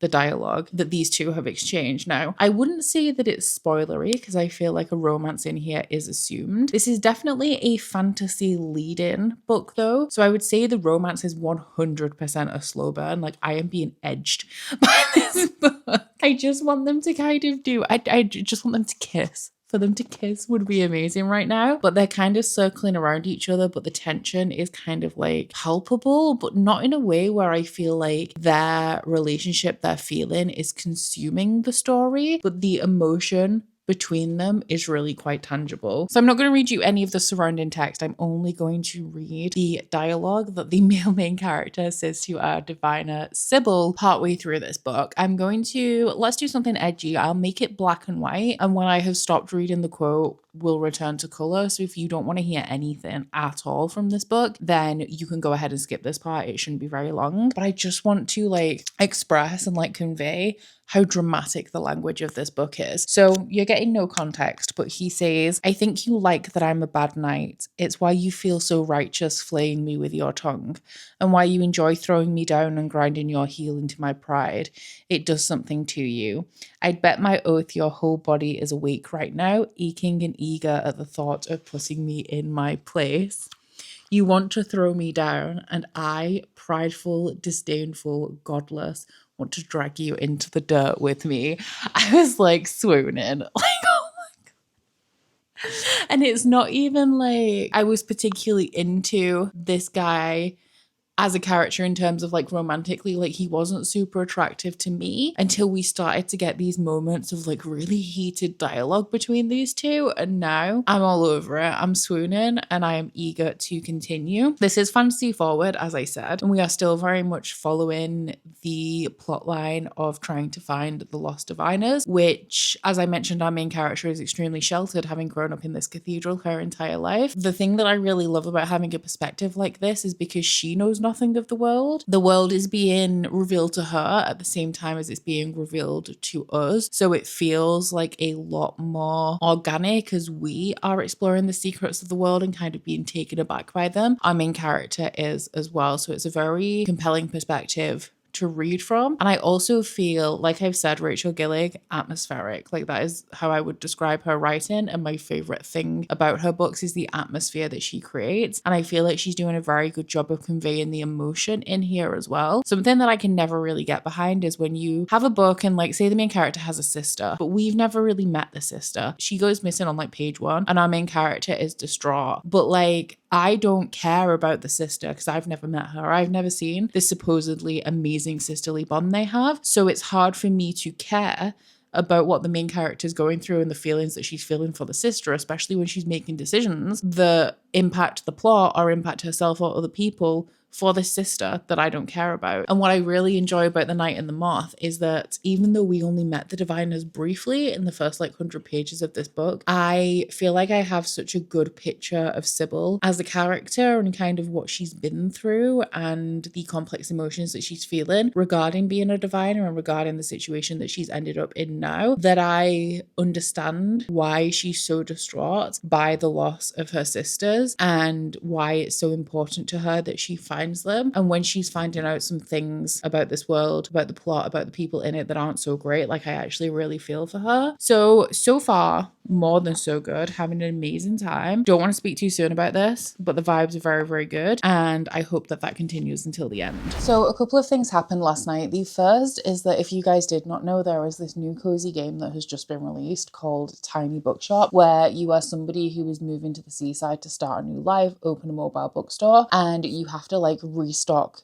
your bookshop and like decorate it and recommend books to the people who come in looking for things. And the books are actually like real books as well. You kind of have to use sometimes a little bit of your knowledge to help get a good recommendation if the information isn't ready available in the little description it gives you. So I downloaded that last night and I really did think it was going to derail my plans of finishing The Knight and the Moth because I was playing until 11 p.m, but it did not, because then I stayed up until 1 a.m. to finish The Knight and the Moth, and guys, I gave this 5 stars. Now this is a big deal because it has been months. I can't actually remember. Oh, I'm getting a phone call. Who's this? Spam. It's spam and I've lost my train of thought. My last 5 star, I actually cannot remember what it was. I don't know if it was actually Heavenly Bodies. Let's have a little look-see. I know for a little while there, I did have a run of having 1 5-star a month, which was amazing for me, but we broke that pretty quickly in like April. No, my last 5-star was The Boyfriend in May by Frida McFadden, which was like a out-of-pocket 5-star for me. And we are coming in a few months later with finally a new favourite book of the year. There was so much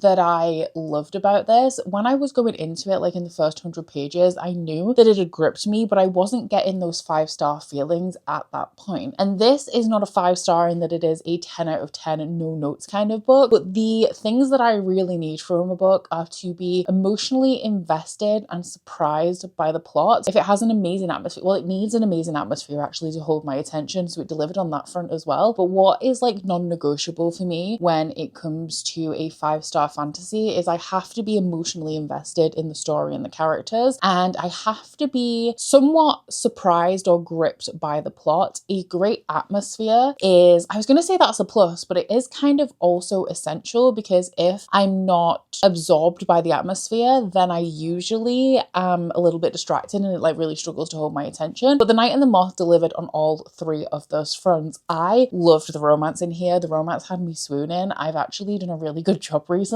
of reading a bunch of books where I'm actually invested in the romance, which doesn't happen to me super often these days. But damn, Bad Night Rory, he's my man. He has this whole like tortured night thing going on, but then on top of that, it's also kind of like it's the he falls first trope, but I like it done specifically where you can tell that the MMC is like down bad and the female main character doesn't really have a clue. Like that's not what she's paying attention to, or she just hasn't noticed. And I feel like it specifically fell into that kind of dynamic, as well as some like really, as you know, emotional, almost Shakespearean dialogue that just completely sold me on this relationship and these characters. I do feel like the drama provided by the dialogue is a big part of why I enjoyed this so much on an emotional level. I can't remember what book it was, but I remember a few months ago I read a book. I remember it was on my Kindle, and I remember saying to you guys that the dialogue specifically was giving Wuthering Heights in the way that they were talking to each other. I'll see if I can kind of figure out what that was. I remember that I enjoyed it, but I remembered like the drama provided by the dialogue was something that I really enjoyed about it. It felt jarring at first, but when I got into it, I loved it. And I feel like we have this same dynamic here, this kind of like classical style of dialogue in a romantic setting. The plot as well, like when I got into this, I was enjoying the plot, but I did not think it was going to be the plot that sold me on this until we got to the very end. And it is very, very rare these days that I'm taken by surprise by plot twists, and they were slightly predictable. It's not that I did not know they were coming for the most part in this book, it's that they were executed so well that even though I had an idea that we were going in that direction, the execution was still so dramatic and dynamic that it made me feel things, and I was still engrossed even though I wasn't overly surprised at like the turn that we took. We also have like this underpinned sense of melancholy throughout this book, which, as I said, is something that I very much expected this book to be tonally. And when I got into it, it's actually a lot lighter and a lot more humorous than I expected. But then almost the juxtaposition of that with this overwhelming sense of loneliness and longing and pain that permeates this novel made the melancholy aspects, I feel, a little bit more impactful and dramatic, because we had that contrast between the humor and also the really like sad topics that we deal with in this book on behalf of all of our main characters. Really, there is a sense of found family in here as well. There's actually a quest element, and I would say a quest structure to the book, which isn't typically my favorite, although I will say that because this had such strong characters, such strong writing, atmosphere, and such a strong world, I wasn't bored by the quest structure like I often can be. So I don't even know if there's anything that I would say negatively about this. I guess that there isn't. I mean, it's definitely not a perfect book by any means, but it worked perfectly for me, and it's a 5-star. I feel like I'm going to dedicate this log to the people constantly in my comments, especially in Shelve It or Scrap It, telling me that I don't like subscription box books and that I shouldn't get them because I don't enjoy them. Because this is like book 3 out of 4, right, that we're shelving. So we are going to get this back where it belongs on my shelf. I'm so excited for book 2 in this. I don't know if it's a duology like One Dark Window was the Shepherd King duology. I feel like it's going to go that way because we covered a lot plot-wise in this one book, but I would just read Rachel Gillig forever, honestly, because I did really enjoy One Dark Window as well. So I feel like Rachel Gillig's an author by author for me now. I'm not mad about it. So this is going to be going straight back onto the last shelf that we talked about, the shelf that it came from. So I don't feel like I need to talk about what our options are before we go ahead and get into the coin toss. Although I will probably need to refresh myself on the average ratings, no matter kind of which way it goes. I'm hoping we're halfway through this video now. We've had a string of shelves. I'm hoping for a red. I feel like I've been flipping it green side up. See if anything changes when I flip it red side out. Let's see what book number 5 is going to be. Please. Fuck my life, man. I cannot do this any longer. I feel like it's going to be Cursebound by Sarah Elarifi, but we'll go look regardless. I'm pretty sure that if I was gambling, well, I know for a fact if I was gambling, my odds would not be as consistent as they have been throughout this entire episode. Like, this was genuinely a good idea for an episode of Shelve It or Scrap It, and it is just consistently backfiring on me. We don't even have many options on this shelf, as you know, but the highest rated of our 3 options is indeed Cursebound by Sarah Elarifi. I am going to be honest, I don't know if that gap is big enough for me to get the Knight and the Moth onto, so we'll check that first. I don't really know what my solution is if this gap is not big enough. Okay, we just about slide into there. We're pretty tight now. But I guess the plus side is that this one is a pretty small book. Now, once again, the chances of me unhauling a sequel to a book that I've enjoyed are pretty slim. But for a sequel, this does have a pretty low average rating. And Feybound, which I thought was a book that a lot of people loved, is a 3.54. I mean, I enjoyed it. I did not enjoy it as much, as I said, as the Ending Fire trilogy, or the first 2 books. I didn't really like book 3, but I had a good time with Feybound, so at least the people who enjoyed Feybound do think that this one is a little bit better. It has a slightly higher average rating. It's also quite a small one, which is nice. Actually very small, because once you get past the like extra additional content at the end, which I don't know if you have to read because it is before the acknowledgements. It's only like 330 pages anyway, so at least it should be a pretty quick one. Now, this series, the first book in this series, Feybound, was actually nominated for the romantasy category in the Goodreads Award last year, which is wild because it does have a romantic subplot in here, but it is definitely like more fantasy heavy in my opinion. But this one is an adult fantasy that is following sisters, and they are both elves. elves. They live in a world where there used to also be fae and humans, but at this point there are only elves that remain. One of them deals in prophecy and one of them is a general in the army. And the one that deals with prophecy tells her sister that she's going to seek glory to the east. So when she goes out, and she's actually only just been promoted to general, I think, but she goes out on this mission and it's kind of unsuccessful. So she's like, okay, I remember what my sister said and I'm going to head to the east. I don't know if it is the east, but she's going to head wherever her sister told her to, which results in a great number of her battalion dying and she is exiled for this. Her sister, being her sister but also feeling guilt about this, follows her into exile and she goes along with the general's second in command, who believes that if his general was exiled then he should also be exiled because he backed this movement that ended in catastrophe. So they all go out into the wilderness and they stumble across the world of the fae that they thought did not exist. So like I said, I liked book one. I can't remember my dislikes of it. I'm sure there were some. I think I gave it 4 stars, but I've been excited to carry on with the series. The good thing about this episode, is nothing else, is that it is making me prioritize anticipated reads and sequels that it would have taken me a long time to get to if not for this episode, because it is usually Shelve It or Scrap It that stands in the way of me prioritizing things like this. So I wish I didn't wanna stay. I wanna wear a sweater and not break down in my room, cause there's nothing sweeter than the bitter taste of hi guys, I finished my book, which you may be surprised by, on account of the fact that I haven't said a single word to you about this since I started it. But I did go to London yesterday just for a day trip and I pretty much read the entire thing on the trains there and back. I was like 85 pages of the way into it when I set off yesterday morning. My first train was delayed, so then I had to wait around like 20-30 minutes for the next one instead of like my 5-minute connection that I had. And then on the way back, it was actually quite a long and arduous journey where the train in front of us, so we were like 5 minutes away from the station where I was getting off, and there was a train in front of us that developed a fault, which meant that it could not travel any faster than 10 miles per hour.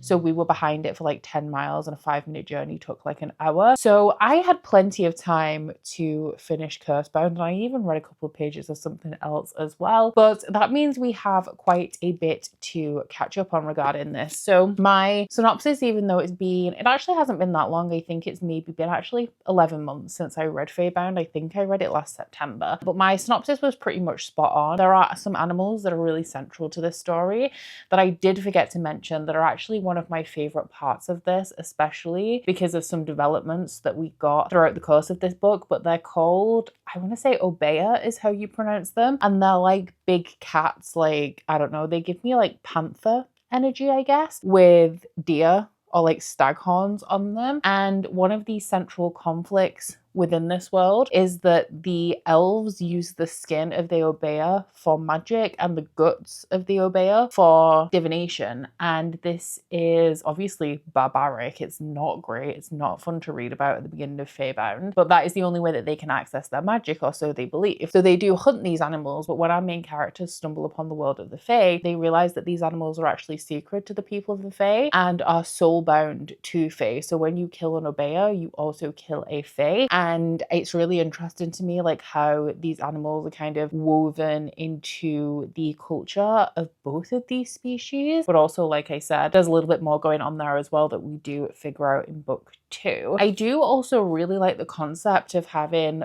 3 different species in this world, but the only ones that currently exist are the elves, or so the elves believe.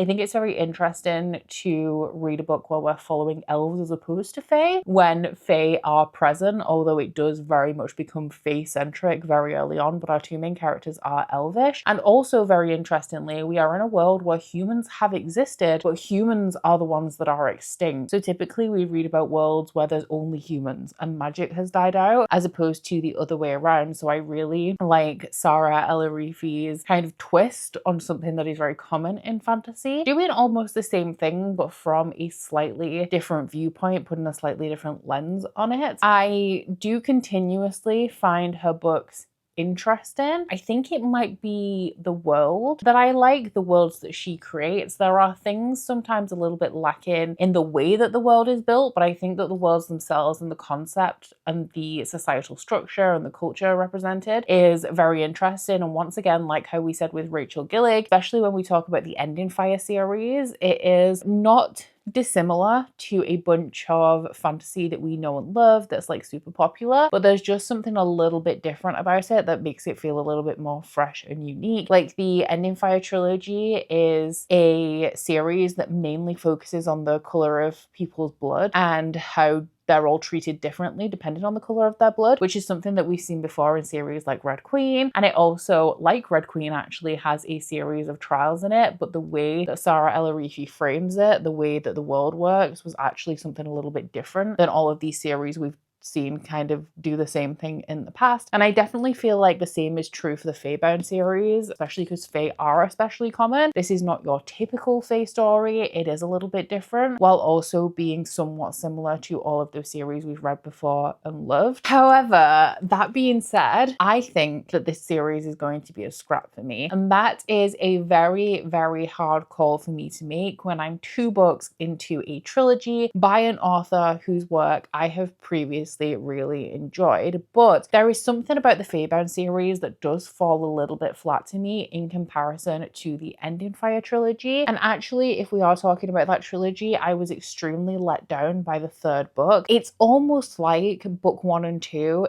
in the Ending Fire trilogy were written by a different person than Fae-bound, Cursebound, and the Ending Fire, which is the last book in that other series, because I was blown away by the 1st book in that series, The Final Strife. I loved the writing, I loved the world building, the way that the plot built, and then the reveals at the end, amazing. The way book 2 built on the foundations of book 1, phenomenal. I cannot recommend those 2 books enough, and I still stand by it, even though I was disappointed by the series by the time I got to the end. I think that The Final Strife is one of the best new fantasy books that I have read in a very, very long time. Now, I remember actually, as I was getting into this, I remembered that one of my main criticisms of Fae-bound was that it felt like more of a debut than The Final Strife did. Like, it felt a lot more simplistic, the characters felt a lot more flat, there was less atmosphere, I was less invested, and it just felt a little bit weird being the 2nd series that Sarah Elarifi published. And that did open the door for discussions of maybe Fae-bound was written first, but The Final Strife was published first, and then that opened the door after its success for Fae-bound to be published. And that is all hypothetical. That's not rooted in any like proof or anything I've seen. That is just a theory of why maybe Fae-bound could have felt like more of a debut than The Final Strife. However, I don't feel like Cursebound improved in any way regarding the criticisms that I had of Fae-bound. The atmosphere I still felt lacking, the characters were still kind of flat. I feel like as well, Sarah Elarifi has 2, there are more protagonists in the Ending Fire trilogy, but there are 2 main ones like there are in here, and they once again fulfill the same kind of archetype as the ones in The Final Strife. The 2 main characters in both series, all female, and in each series you have one who is more masculine, who is more, I guess, resilient, a little bit more cold, a little bit more straight-laced, and a little bit more like military focused or more physical. And then you have one who is a lot softer, a lot more feminine, maybe a little bit more trusting, a little bit more naive. And we have those same type of roles fulfilled in both of these series. And this to me felt a lot like the Ending Fire, where everything was a little bit simplified and the plot points, the plot reveals were not given the time or the attention to match the weight of the topic being discussed. Like, we had a bunch of revelations in here, like at various points throughout this book, that I felt were very significant in terms of the world, and they did have like great emotional impact on some of our, especially our side characters who really went through it in this one. But I don't feel like the way that they were handled, the way that it was portrayed on page, the amount of time and space on the page that was given to each of these plot events was adequate enough to convey the level of emotion that the characters was feeling, or to put the right amount of significance in terms of the plot on the world on these events. They were kind of just revealed and then like swept under the rug when moving on to something else. And I just felt like it was almost unbelievable in that regard, because just too many dramatic things were happening too close to each other without the characters having adequate time to kind of really process what was going on. And it wasn't like it was so fast paced the things were happening like back to back to back. It was more that like something traumatic would happen to a character, and the impact of that event wasn't really resonating and traveling with that character before they were moving on to something else and kind of almost resetting. And I did feel that way about the ending fire as well, which was really interesting to me, because one of my favorite things about the first two books in that series, The Final Strife and The Battle Drum, is that I felt that Sarah Elarifi did a really good job of carrying the characters' trauma with them. Addiction is a big theme in that trilogy, and the way that it shaped almost every interaction and every action of that character's day-to-day life for the rest of their life while they're dealing with this addiction and trying to conquer it, I thought was especially realistic. And I really appreciated the time that Sarah Elarifi took to not sweep things like addiction under the rug, like, okay, we spend half a book beating this and then we never touch upon it again. No, that's not how addiction works. Like, it stays with you for years and years and years, maybe even forever. So to then read books by the same author where traumatic events or key events don't stick with the characters in a way that I feel like is realistic is really jarring for me. So I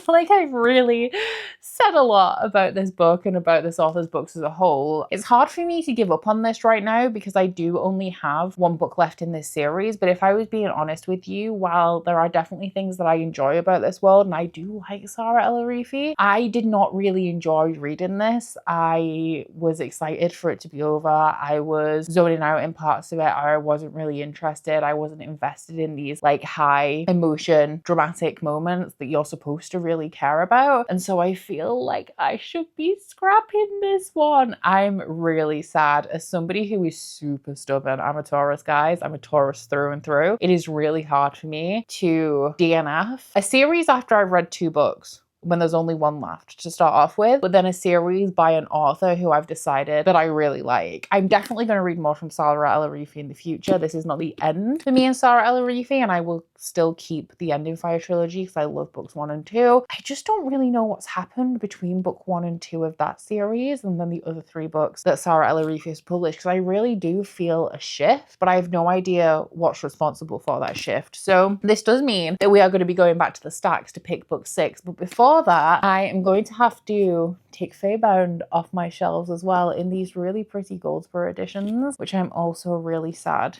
to say goodbye to, and replace that with something else. So this poor Labubu is being shoved from pillar to post, but we are going to be removing Feybound from the shelves, which leaves us actually, because these were quite tightly packed after we shelved The Night and the Moth, it leaves us with quite a slender gap here. And we're looking for authors, I guess, whose name starts with between C, and we have H over here as well. So a slender book between C and H. So I actually wanted to try out something a little bit different, because I have these bags that sit under the shelves, and when I get these in subscription boxes, I obviously just fill them with books. But what I find is that because these aren't on the shelves, they get forgotten really easily. So I would quite like it if I could replace Feybound with something from these bags and then replace the gap in the bag with something from the stacks. So in terms of something slender, we actually don't have that many options. I do have another bag upstairs though, which I might actually just go and look, because otherwise we only have 2 small options, and the closest one alphabetically is Trisha Levenseller, which isn't too far out, but I know I'm going to struggle to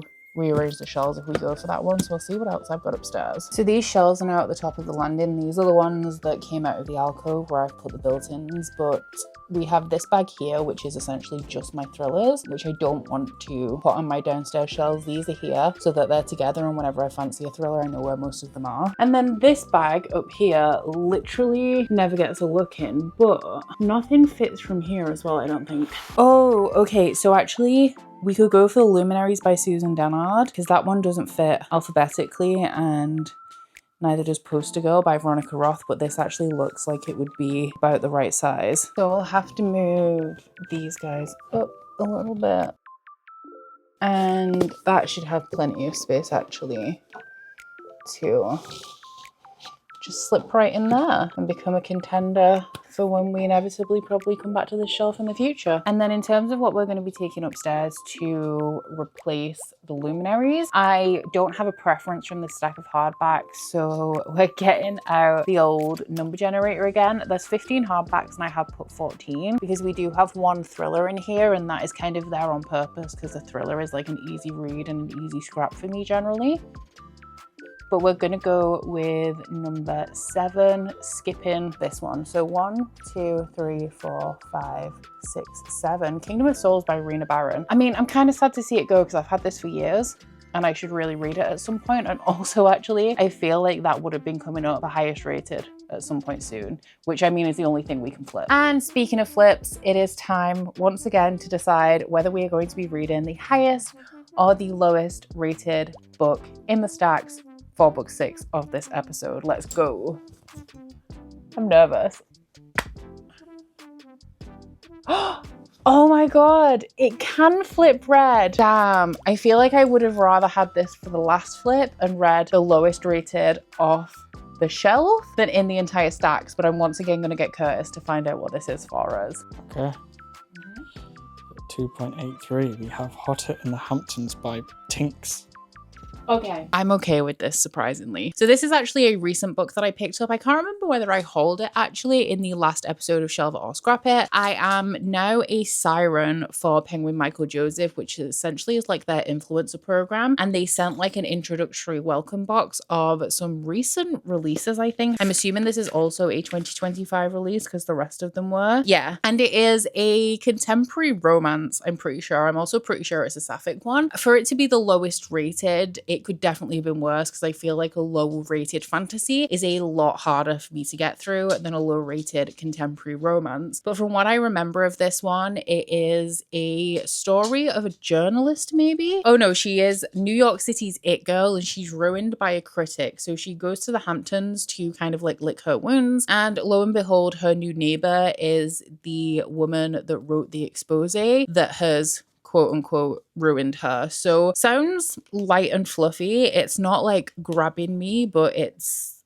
a good book for the season, and we'll see how it plays out. Not very well apparently. When I actually hauled this, I'm pretty sure somebody put in the comments that they'd looked it up and it did have a really low rating. So actually thinking about it, it makes sense that this has come up as the lowest rated in the stacks at 2.89. Like anything below an average rating of 3 is a little bit of a red flag. So I don't know, maybe I'll like it. There are books that have very low ratings that I do enjoy, and this could be one of them. So I am a good chunk of the way into Hotter in the Hamptons by Tinks, and so far it's a bit of a mixed bag. I'm 132 pages in, so I think I have around 200 pages to go, and we are following essentially a big influencer. She has like 5 million followers on Instagram, which honestly is quite a feat. Congratulations, girl. But she has gotten herself very slightly cancelled, and to redeem her image, she is going to be doing this interview with this very influential journalist who, instead of writing this like redeeming article, ends up writing a scathing expose telling the whole world that this girl is nothing but a vapid socialite with no substance and is extremely bland, just like the rest of the big influencers in the fashion industry. She used to have like identity, style, she used to have purpose on her fashion blog, and now she's essentially just a walking billboard for whatever brands give her free things. So like, ouch.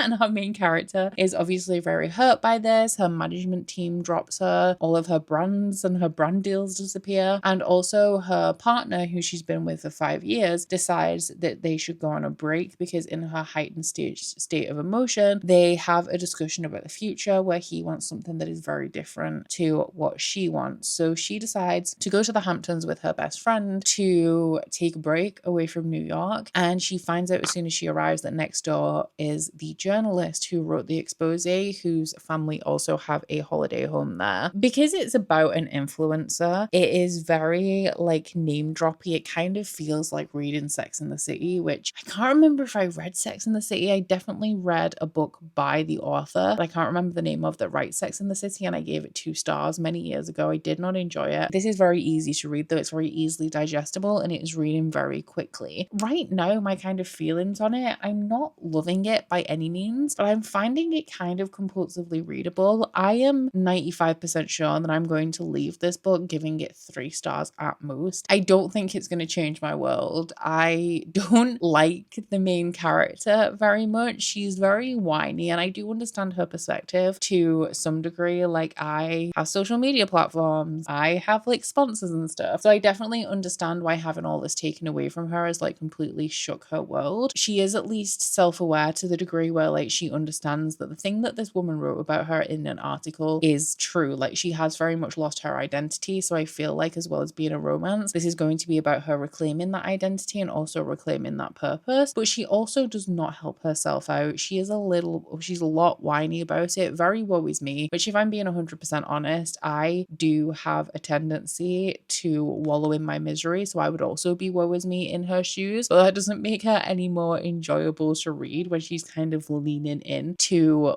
all of the same things that this journalist has said about her, just kind of like with her behavior. I am finding it entertaining though, and the writing style, like I said, super easy to read, very digestible, very easily readable. I have thought about DNF in this, if I'm being honest, just because I know that I'm not going to rate it any higher than 3 stars, and we made a vow, I think it was like at the beginning of Shelve It or Scrap It, I was talking about how I don't want to be wasting my time on 3-star reads anymore, but there are 2 kind of different types of 3-star reads for me. There's the 3-star reads that are enjoyable in the moment, not a chore to read, but don't leave a lasting impression on you, which I feel like this falls into. And the 3-star reads that I really have a problem with are the ones where there isn't anything wrong with them necessarily. Like, there's things that are objectively enjoyable, but you're just not having a good time. And those are the ones that I feel like I waste my time on because I don't want to pick them back up. I'm not enthusiastic about reading them. Whereas so far, while I'm not in a rush to get back to my book, I'm absorbed when I'm reading it, and holding my attention is something that's difficult to do, and at least it's achieving that. Something I didn't know about this, actually, while we're on the topic of the book in general, is that Tinks herself is an influencer. Apparently she's this big US influencer on TikTok who has like 1.5 million followers, which I know because I looked her up when I found it out. But yeah, I had no idea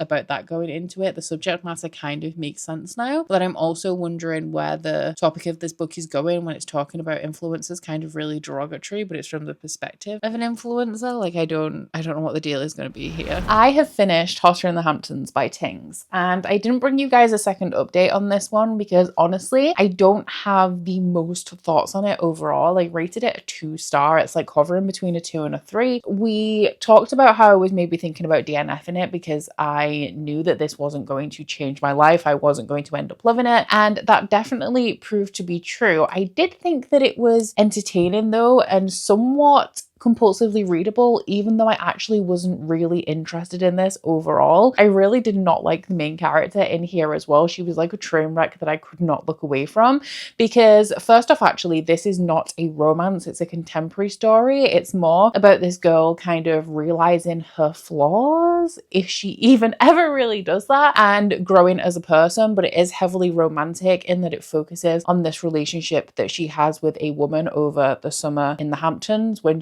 I was going to say previously thought that she was straight. She maintains that she is straight throughout the entirety of this book while having sex with a woman. Obviously, queerness is a spectrum, like sexual preference is sexuality is the word I was looking for, is a spectrum. But the way that she really dug her heels in about being straight was just really weird to me, especially when this book is written by a straight woman. And there is, I believe, I've barely scratched the surface of the drama surrounding this book online, but I do believe that it was ghostwritten, and the author, who is an influencer, Tinks, hired a writer who is queer to ghostwrite this book, or to provide the insight of a queer woman into a book about a queer relationship that the author was writing not as a queer woman herself, which I think is really interesting, because if you're gonna have to do that, then why are you writing a story about a queer relationship to start off with if that's not something that you feel like you can write about and you have to get somebody else to do that. I don't know. That's just a little bit of what I saw online. Regarding the main character as well, she is somebody who is incredibly selfish. One of the things that irritated me the most about this book is that she continuously ignores her best friend, who is really helping her out in this time of crisis where she's fallen apart. She can't remember a single thing that he said. She keeps bailing on him whenever they make plans, literally like cannot keep a thought in her head for 10 seconds, ignores him when he's telling her important things about his life, and then wonders why he's getting like really frustrated with her. She then has the audacity to call out her boyfriend who breaks up with her right at the beginning of this book for being selfish and doesn't think about anybody but himself, even though she also cannot manage to think about anything but herself and is just swept up with whatever is going on in the moment. So I was very entertained by this, but I actually don't think it's the best book. I wouldn't recommend this book, I think, but I would say that if you have it and you're going on a beach holiday, you know, I don't do this, but some people, when they go on beach holidays, they take a stack of books with them and they never intend to bring them back. Like they'll read them when they're there and then leave them at the resort for like somebody else to pick up. If you're going on a holiday like that where you're intending on leaving your book behind, I feel like this would be a really good fit for that kind of vibe because it's entertaining in the moment. It's set in summer. It has some romantic elements, even though I didn't find the romance particularly compelling and I didn't necessarily think there was much chemistry between the two characters that we have forming the main romantic relationship of this book. I do feel like this would be a perfect summer holiday read that you are kind of just gonna discard at the end of your trip. Something that gave me the ick in here, there's two things actually. One is that the author name drops herself in her own podcast, and the second is that she features another influencer, gives her a different name, but it's very obvious who she's talking about, and I cannot remember the name of this influencer, but you will know who she is when I say that she's a trad wife that makes things for her husband and her children from scratch. Like all of her kids have really weird obscure names and she speaks really softly like this. She has like a short black bob that's always like flicked out. She is featured in this book under a different name as the ex-girlfriend of the love interest, because it's like part of the story is this whole thing about how the love interest, who is the reporter Ali, has had a past relationship and that woman then went on to get married to her ex-boyfriend and have kids, and it's left Ali with this trauma about dating straight women, and she included that influencer as the person, like very obviously felt like it was that influencer, which just feels really weird to me. But yeah, it was an entertaining read. It was quick, even though it did take me a few days. That's me because I haven't really been reading very much, and it was entertaining, but I wouldn't recommend it. So this one is definitely going to be a scrap for me, which means we are heading back to the stack. So let's do our coin flip, see what we have in store. Oh, okay, we're going for the lowest rated. Again, I feel like because this is the penultimate book, I would have rather had highest rated now and lowest rated next, but maybe we'll get another low rated. Regardless, I need to get Curtis in to tell us what we're going to be reading. Okay, I need the lowest rated. That obviously isn't the one that I just read. Into 3.4. The Surface Breaks by Louise O'Neill. Okay, so The Surface Breaks by Louise O'Neill. The reason why I have this actually was this gifted to me a while ago. I can't remember where I got it from. I don't know whether I had a friend that was on hauling it and I got it from them.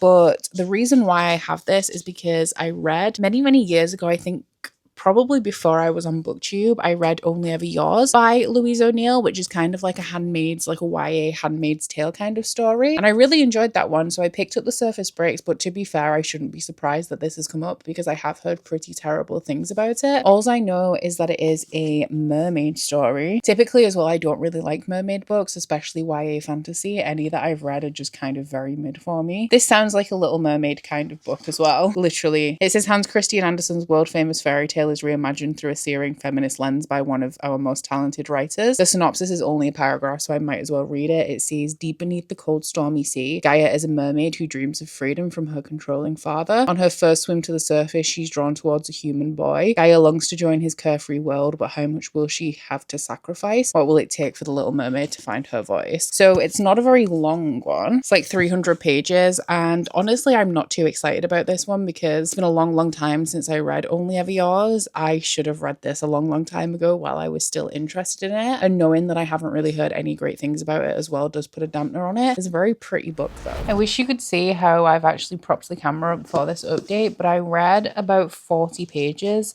of the surface breaks, and then I came upstairs to clean out my closet, so I switched over to the audiobook, and I've listened to another 30-ish pages since then. I'm somewhere between chapter 6 and 7, but honestly, like, I just switched back over to Dungeon Crawler Carl, which is the other audiobook that I'm listening to outside of Shelve It or Scrap It, because this is fine. It's really easy to read. The writing style, very simple, but I'm just not that invested in it. Like, I just don't really care. I've read like between 70 and 80 pages now, and I could continue to read it. I could probably have it done by the end of the day, definitely if I listen to the audiobook, because in single speed it's only like 7.5 hours, and I listen on at least like 1.8, but it's just not really holding my interest. It is just like a reimagining of The Little Mermaid. Fairy tale retellings, not really my favorite, and like I said, I have a history of not loving mermaid stories, and this one is just feeling very reminiscent to me of like other mermaid stories that I've read and I haven't enjoyed. It's following the youngest daughter of the Sea King. I'm pretty sure she's the youngest, and on her 15th birthday she's allowed to go to the surface. She goes up, she sees this boy, she's obsessed with him, she saves him from the Rusalkas, and she goes back down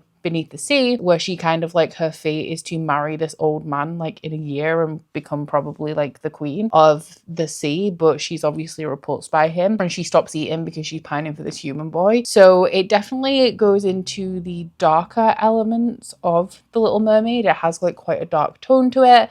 As it described in the synopsis, it does have a feminist lean as well, and it is quite dark in that regard. It's absolutely fine, honestly, but like I said, actually when I picked up Hotter in the Hamptons, it's a lot easier for me to read a not great contemporary than it is a not great fantasy, because I take my fantasy a lot more seriously than I take my contemporary. Contemporary in a lot of ways to me is like a little bit of a palate cleanser, something that I read that's a little bit different. So it doesn't necessarily have to be good, because it can still be interesting to me because it's different from what I typically read, but my tolerance for like okay fantasy, like 2-star, 3-star fantasy, is a lot lower. So I'm going to be giving this one a miss, simply because I don't really want to read it based on what I've read so far. So I am going to head back downstairs, where we'll hopefully be picking our final book for this vlog. We'll see though, because if it comes up highest rated, obviously, who knows what the future holds. Okay, so what will hopefully be our final coin toss. So sorry, I did this. Curtis was just telling me how people on stream that he watches like say coin toss instead of coin toss accidentally, and I thought that I'd said it wrong. He was like, no, people just tend to do this, and then lo and behold, here we go. But what is hopefully going to be my final coin toss of this video, I'm hoping for red. No. Of course, this would come at literally the worst time. Broken Souls and Bones is the top one. Yeah, we read that. The second one, that is This Monster of Mine by Shelve It. What? The first one's what? Broken Souls and Bones. And then the second one? This Monster of Mine. Oh, that's exciting. Okay, so this isn't good because I think I'm going to enjoy this one, and this is supposed to be the last book of this video, so RIP to me. But I'm going to be reading This Monster of Mine by Shelve It. I'm not sure what the average rating of this is. I'm going to have to actually like properly... Oh, it's right there, 4.16. So not the highest high rating, but anything over 4 is always great. I have a scratch on the pages. I can actually feel it as well. That's awful. I hate that. I think it might be just in there in general though, because it has like quite a few.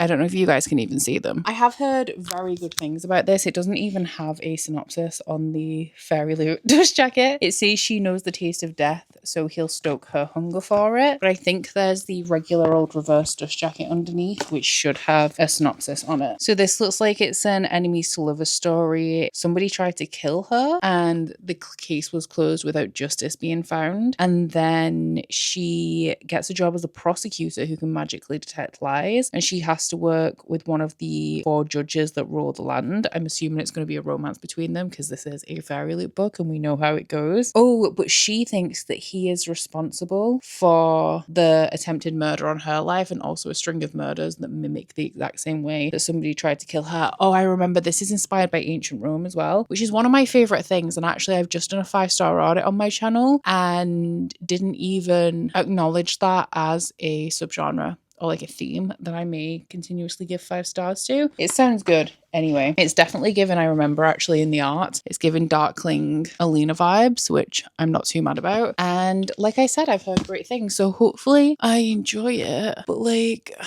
what am I going to do if I do enjoy it? I have been procrastinating a little bit on updating you on this monster of mine, which I always get asked every single time, no matter how many times I say it, I get asked about these dust covers. They came in Illumicrates. I got all of my hardback dust covers from Illumicrate boxes, but you can buy similar ones on Etsy and other places. But I've been procrastinating on my update. So I've read a significant chunk of this now. I'm 162 pages into it. So one of the reasons why I've been procrastinating is because I was actually waiting for a phone call for the entirety of today, and I was scared of updating the vlog in case that was when the phone call arrived. And then the other reason is that I'm actually not enjoying it all that much, which I am very, very surprised about, but it's honestly, it's just not gripping me. So this is about a girl who was murdered. I think I'm really confused because she has lost her memories as well, so she doesn't really remember. But I think that she was saving up to go to this academy. Her friend is from the same town as her, but is more privileged than her, and my god, does her privilege show. And she went to study at this academy to become a petitor. I'm not sure what the pronunciation is, but it's essentially somebody who can tell when people are lying, can probe their mind for the truth if they have to, and also make those memories materialize to show everybody else like the truth of the situation. And they work with, is it somebody called like a tetrarch maybe? Literally that word has been like 50 times on every page, and now that I have to say it, I cannot remember what it is. Tetrarch, yeah. So they work in conjunction with a tetrarch who is essentially like a judge to tell the tetrarch whether the suspects of whatever crimes they're being petitioned for are telling the truth so that the tetrarch can make their judgment. Our main character was saving up to go to an academy where you have to train for 4 years to become one of these. However, in recent years, the tetrarchs have been running away or committing suicide, but they're actually being murdered. And the way that they're being killed is in the same way that somebody attempted to kill our main character. So she went to this city, she was in a tower and she got thrown off, and then somebody scooped her up and like patched her up, but she doesn't quite remember what went on. She has a lot of PTSD surrounding it, so at the beginning of every chapter you get a little bit of a flashback, but she's certain that this tetrarch that she's now been assigned to is the one who was responsible for pushing her out of this tower. The only reason that she's actually managed to get into this position at this point is because so many of these petitors are going petitors.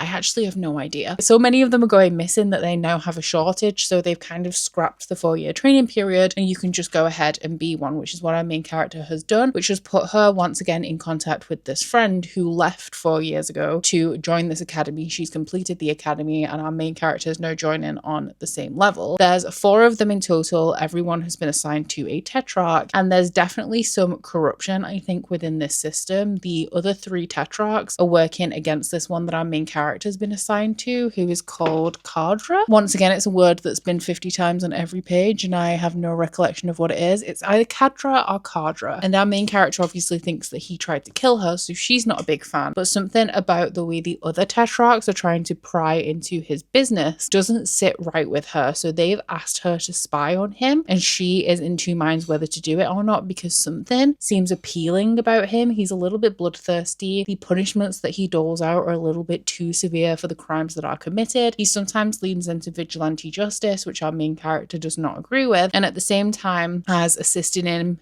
in his job, living in his tower with him. She's also trying to help him solve the deaths of the other petitors / petitors, and along the way, like through doing that, figure out who it was that tried to kill her and their reasons for doing so, because she can't remember why she was there, so she doesn't understand why anybody would have a reason to kill her. The reason why I'm not enjoying it is that honestly, it's just not gripping me. It is quite complicated. It's a fantasy that has a lot of fantastical words in its vocabulary, and honestly the glossary is insufficient. The glossary is less than 2 pages and it doesn't cover half of the words that I've tried to look up. The magic system in here is based on runes, so you have like a bracelet and you bleed into the runes to make the like ability work. Our main character has 3. Oh, she was a healer to start off with, and when she died, when she was pushed off this tower, she lost her healing ability because her hands were so badly damaged, and now now she only has these abilities that you need to fulfill this job. So that's the reason why she went to the city. It was to become a healer. But yeah, there is a page explaining all of the runes and their different uses. But then there's also a page, like front and back page, so almost 2 pages, that is the glossary, and half of the words that I've tried to look up are not there. So you kind of have to rely on the context of the words to see like kind of what they mean, which when you're really thrown into it, which I feel like you are, it is a little bit of a struggle to get yourself acquainted. And I feel like that, on top of the fact that I'm not especially sinking into this world, it hasn't pulled me in at all. I am really struggling. It's a case of I feel like I'm being told everything. I'm not experiencing anything for myself. So like this guy who actually my Alina and Darkling reference was not too far off, because in the author letter at the front, the author admits that she was heavily inspired by Ben Barnes when she built this character of the Tetrarch, Kadra, I think is his name. The female main character is called Sarai. I think I can pronounce that one. I think I did okay with that one. But yeah, like he's hot. I believe her. I believe Sarai when she says that he's hot, but I don't think he's that hot. The way that he's written, like literally the way the writing style being used, is not causing me to have any kind of emotional feeling towards this book. It's like very much just words on a page. I'm not transported. I'm not absorbed at all, which I am very surprised by because I expected to love this. On top of that, I think the way that it's following this murder mystery kind of plot line, which typically isn't my favorite. Every time I think of a book like this, I think of Justice of Kings, I think it's called, by Richard Swan, which is a book that everyone loves, and I DNF'd very early on because I did not care about this like traveling murder mystery that we were following. I feel like it has a little bit of those vibes in it. It's a little bit reminiscent of what I read of that book. Not enough to kind of put me off. I'm like vaguely intrigued, but I don't think this is going to be the one, which I'm very sad about. It's at a point now where if the second half of this book was spectacular, it would be enough to win me over. Like it's not that far gone, but I'm definitely unimpressed based on my expectations going into this, the average rating, and also the things that I've heard about it. Okay, nobody look at my hair. I washed it last night, but then I went for a walk this evening. I got caught in the rain and it was a low moment for everyone, and maybe I'll fix it in the morning. Maybe I won't. We'll see how I feel. But the matter at hand is this book, which I was going to update you at 300 pages, but I'm at page 288, so that'll have to do. Okay. And I am sad to say that I'm still not having a great time with it, and it's actually really annoying me now, not the book. The book is objectively fine. What's annoying me is that I'm not enjoying it because I feel like I should be. Objectively, this is not an offensive book, but I am just not vibing with it at all. It's inspired by ancient Rome. It has a darkling love interest. It's kind of autumnal, like the weather was really grey and overcast, as you can probably guess from the rain. And when I was reading it this morning, I was getting that real like fall autumnal feeling, which actually paired really well with this setting. So if you do want to read this book, 100% read it in the gloomy weather because it just makes it feel a little bit better. It's a relatively complex world. The world building isn't the best, but also not terrible. And the plot, like it actually has one. I'm a little bit shocked at how it's unfolded. Not in the plot twist is shocking me, it's just unexpected. Something happened at around the page 250 mark, which I feel like answers a key part of this like whole mystery, which you kind of expect to be revealed at the end of book 1. But we had that reveal at like page 250, and the book obviously goes on for another 150 pages. So I guess the order of events is confusing me a little bit. Like it doesn't make sense to me, but I'm hoping that that means that the end does have something unexpected in store. So in terms of like my objective thoughts on this one, I actually don't think it's that bad at all. It's pretty decently written, especially in comparison to a lot of books that have been published over the last couple of years. The editing's okay, the writing's decent, it's not smutty, it has a slow burn romance, which we all know that I love, apart from apparently in this book, and I just feel absolutely nothing for this, and it's actually quite upsetting because I feel like on paper, the only thing that this book has to its disadvantage is the fact that it is kind of like a murder mystery, but even like the way that that's executed is not offending me. It's not my favorite thing, and that is because as a genre I don't like murder mysteries. So when fantasies bring in the conventions of the murder mystery, kind of imitate the conventions of the genre as opposed to just being a fantasy book with a murder that is mystery, then I tend to not enjoy them because that's just a genre that does absolutely nothing for me. But the only thing on paper that would be turning me off from this book is the murder mystery element. Everything else I should be eating up, and I am so uninvested. I think because the writing isn't terrible, and I feel bad saying something isn't terrible because that implies that it isn't good, but I'm not absorbed, and that is something to do with obviously the writing and the atmosphere. So I can't say the writing's amazing. Otherwise, I would be invested in this, but I'm not hating how it's written at all. So I feel like I should really enjoy this one, but I'm just feeling absolutely nothing. Like the love interest in here, who is modeled on the Darkling. To be honest though, I'll be real, I'm a Nikolai girl, and it shows. Like if you know my favorite characters in some other big series like the Stormlight Archive, it all heralds back to being a big fan of Nikolai back in the day. So Darkling wasn't my number one, he was my number two. Mal, rock bottom, where he should be. But I see the appeal of Ben Barnes, and I did definitely feel the appeal of the Darkling before Nikolai was on the scene. So I should be heavily invested in rooting for this relationship. I think they have absolutely no chemistry. Once again, objectively, this man is hot. It is also very much playing into one of my favorite like romance microtropes or character archetypes, I guess, where you have this guy who's supposed to be this big, scary, big, bad, intimidating figure that everybody hates and he's just awful, but it's actually a front, and when you get to know him, like he turns to putty. That is this guy, and he's still not doing it for me, and I don't know what the issue is. I'm guessing that there's a disconnect between me and the writing, because I just don't feel anything. It's exactly the same as our first update for this book. These are words on a page. I'm not absorbed. I'm not transported. I am going to see this through to the end though. I've got like 110 pages left, so it's not a great deal. And I am like somewhat intrigued as to see how it's going to unfold. But this one, I just really don't think is going to be a hit for me. And I'm really upset about it. At this point where I'm up to, obviously I don't know how the end's going to play out. But at this point, I would say if this book sounds interesting to you, then do go ahead and give it a try. Because it's not like I can necessarily pinpoint anything wrong with it. It's just not apparently the book for me, which who knew? Good morning. I've pretty much just woken up, but last night I read an extra 50 to 60 pages of my book, and something revolutionary happened because I was actually pretty invested last night, especially in the romance, which is still continues to be, with like 50-60 pages of the book left to go, continues to be a slow burn. So I'm in the final stretch now. I'm going to lock in and see this one through, and we'll see what my final thoughts are, because they're a little bit more up in the air now. So I've been thinking long and hard about this over the last couple of hours while I've been at my nail appointment, because I have finished This Monster of Mine by Shelve It,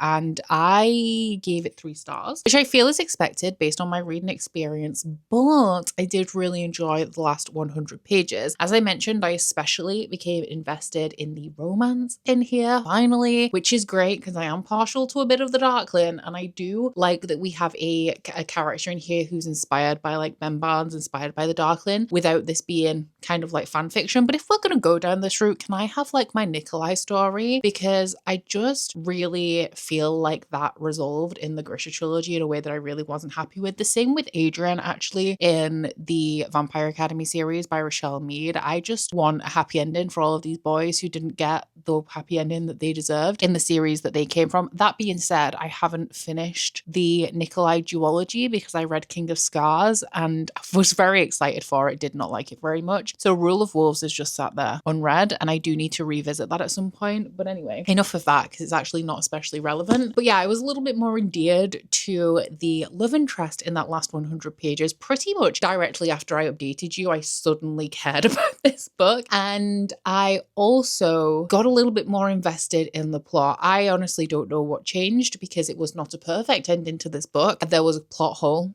at least one. I'm not going to give you any specifics because of spoilers, but essentially the main character reveals something about herself that another character in the same room as her does not know. Very much listening to the conversation as well, so is aware of what she's saying, but is apparently unfazed by it, and then in the next chapter actually learns the same thing, but then is surprised. And I was like, but wait a minute, like she literally just said this in the same room as you. You were paying attention. So I don't know how you missed it, but here we are, I guess. There were a couple of times throughout this whole book, but in the end portion where the character lost consciousness to transition us between scenes. And after reading the first 3 books in the study series by Maria V. Snyder, that is a plot transition device that I've had quite enough of. Thank you very much. I think the more I got into it, the more I kind of got used to the world, even though the way that it was presented to us in the beginning made it quite difficult for me to sink into this story. So I was somewhat invested by the end of this. I actually hate her friend though. Like the amount of times that her friend treats her like shit, and it's obvious to us from the beginning, I think at least, that her friend is not a very good friend. Like I felt like that was very, very clear. And let me tell you, you only get to speak to me the way that her friend spoke to her just once. And the next time we are gonna have a falling out. So for the main character to kind of keep falling back on this relationship that was very clearly not a great one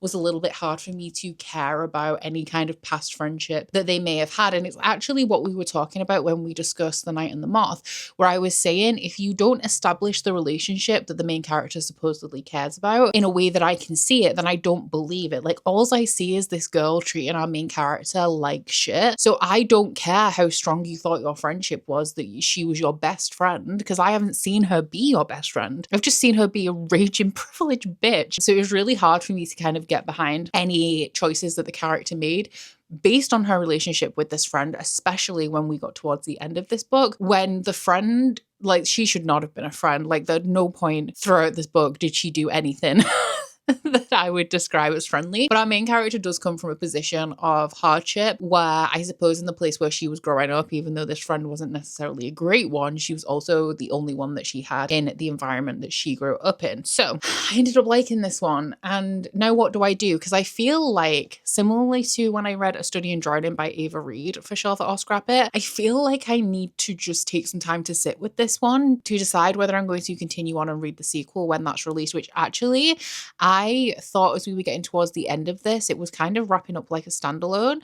And I did look it up, and there is a sequel coming, assumedly following the same characters. I think that the way that this wrapped up was actually pretty decent. It's the same old with me and fantasy stories. I would like a little bit more from it because I always want more, and that's why fantasy standalones don't always work for me. But if this were to be a standalone, I feel like it ended in a pretty good place for us to be done with the story and these characters. I feel like if it were a standalone, I would be okay parting with it, because by the time I got to the end, I was enjoying it, but the first like 200 to 300 pages that I read weren't so great. But because we now have a sequel in the mix, I'm thinking that I'm going to have to sit with this a little bit to decide if I want to carry on with that series. And like A Study in Drowning, it may turn out that by the time we get to the sequel being released next year, I've lost interest and I no longer want to carry on. But I don't feel like that's a decision that I can make right now. And it does have to be made right now, because in a couple of days, I am going to be filming an unhaul, and I'm going to actually be unhauling all of my books. So it's not like I can put this in the corner of my room and then over the next couple of months make a decision. So with that in mind, we are going to be shelving this one, and you'll see in a minute. But one of the reasons why I've decided to shelve this is because I can pretty much straight swap it for another book that I gave 3 stars to, that I'm kind of holding on to for not really any reason. So here we are again on the top shelf. This monster of mine needs to go right at the beginning as our first shelf book. Now, as we discussed right at the beginning of this vlog at this point, there are a ton of Olivia Blake books on this shelf. I do enjoy Olivia Blake. I really like her concepts.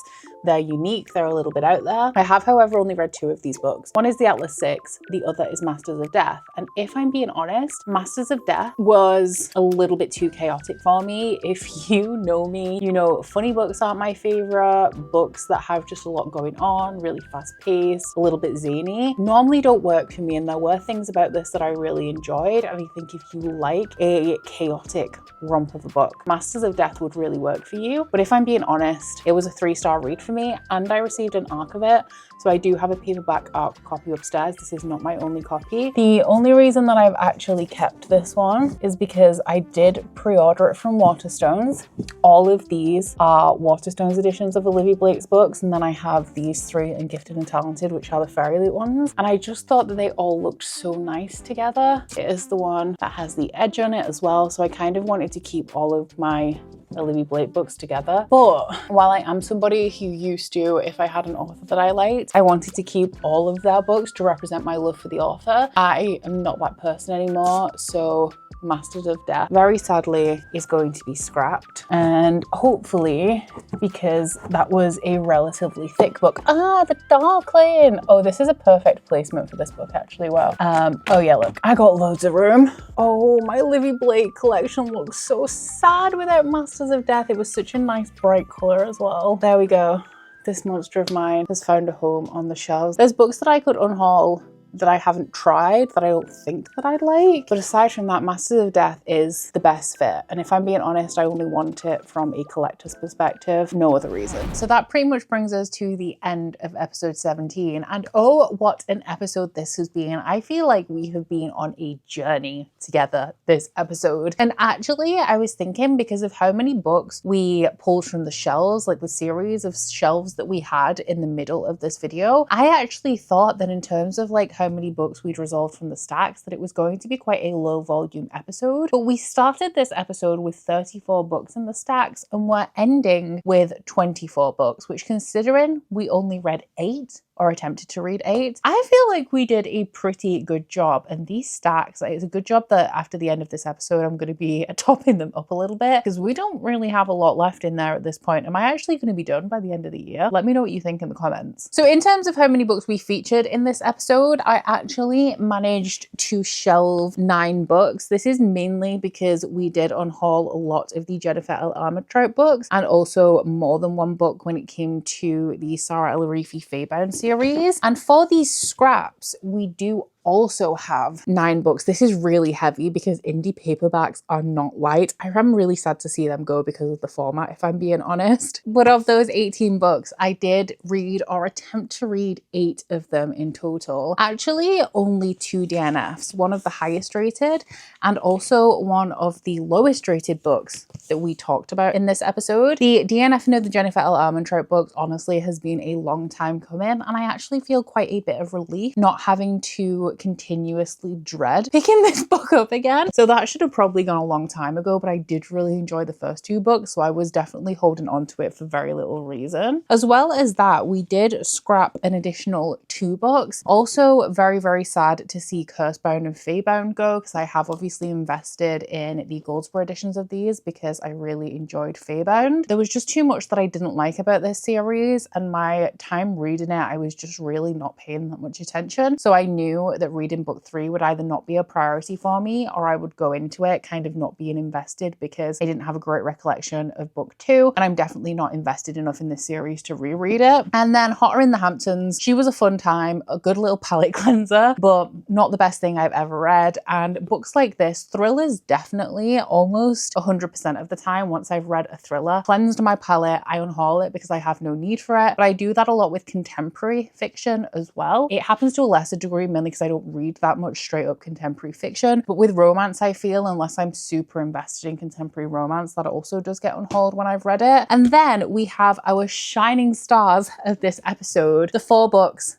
that I read and I shelved. We had a 5-star read in this episode, which I'm really proud of. I'm honestly still thinking about this. I loved it so much. I also had a really good time continuing on with this series. This one, also a favorite from this video, not a 5-star, but I think about this a lot actually. It's a shame that I didn't love the very end of it, but I'm so glad that I really liked the romance in here, and I'm very excited to continue this series. And this monster of mine, we'll see how she goes. I am really partial to this edition, and on paper, like I said, this should have been everything I loved. And while I didn't quite love it, I did find myself invested by the time I got to the end. So only time will tell whether I do decide to continue on with this series, but I am glad. I was getting so frustrated with this, so I am glad that by the end I did end up enjoying it. So for episode 18, which you hopefully will not have to wait as long for as you did for episode 17, sorry about that. I already know the theme for episode 18 because of the time of year we're at. I am going to be picking the books from the stacks based on the magical readathon prompts. At this point, I have not decided whether I'm going to disclose those books ahead of time in my September TBR. And as I said at the beginning of this video, because we decided to combine the amount of books that I hauled in May and June and then split them in half, Moth. Episode 18 is going to feature 9 books, and I actually only need 7 prompts for Magical Readathon, so we'll see what the other 2 books end up being. But I do hope that you have enjoyed this episode. It has been a very successful one in terms of the amount of books that we read and resolved from the stacks, but also how much I enjoyed the majority of them. I thought that this theme was a good idea that turned into a curse that ended up actually, as I thought, being a really good idea. So as always, I do hope that you guys have enjoyed this vlog. If you've made it this far, if you have, please don't forget to like if you liked it and subscribe if you wanna,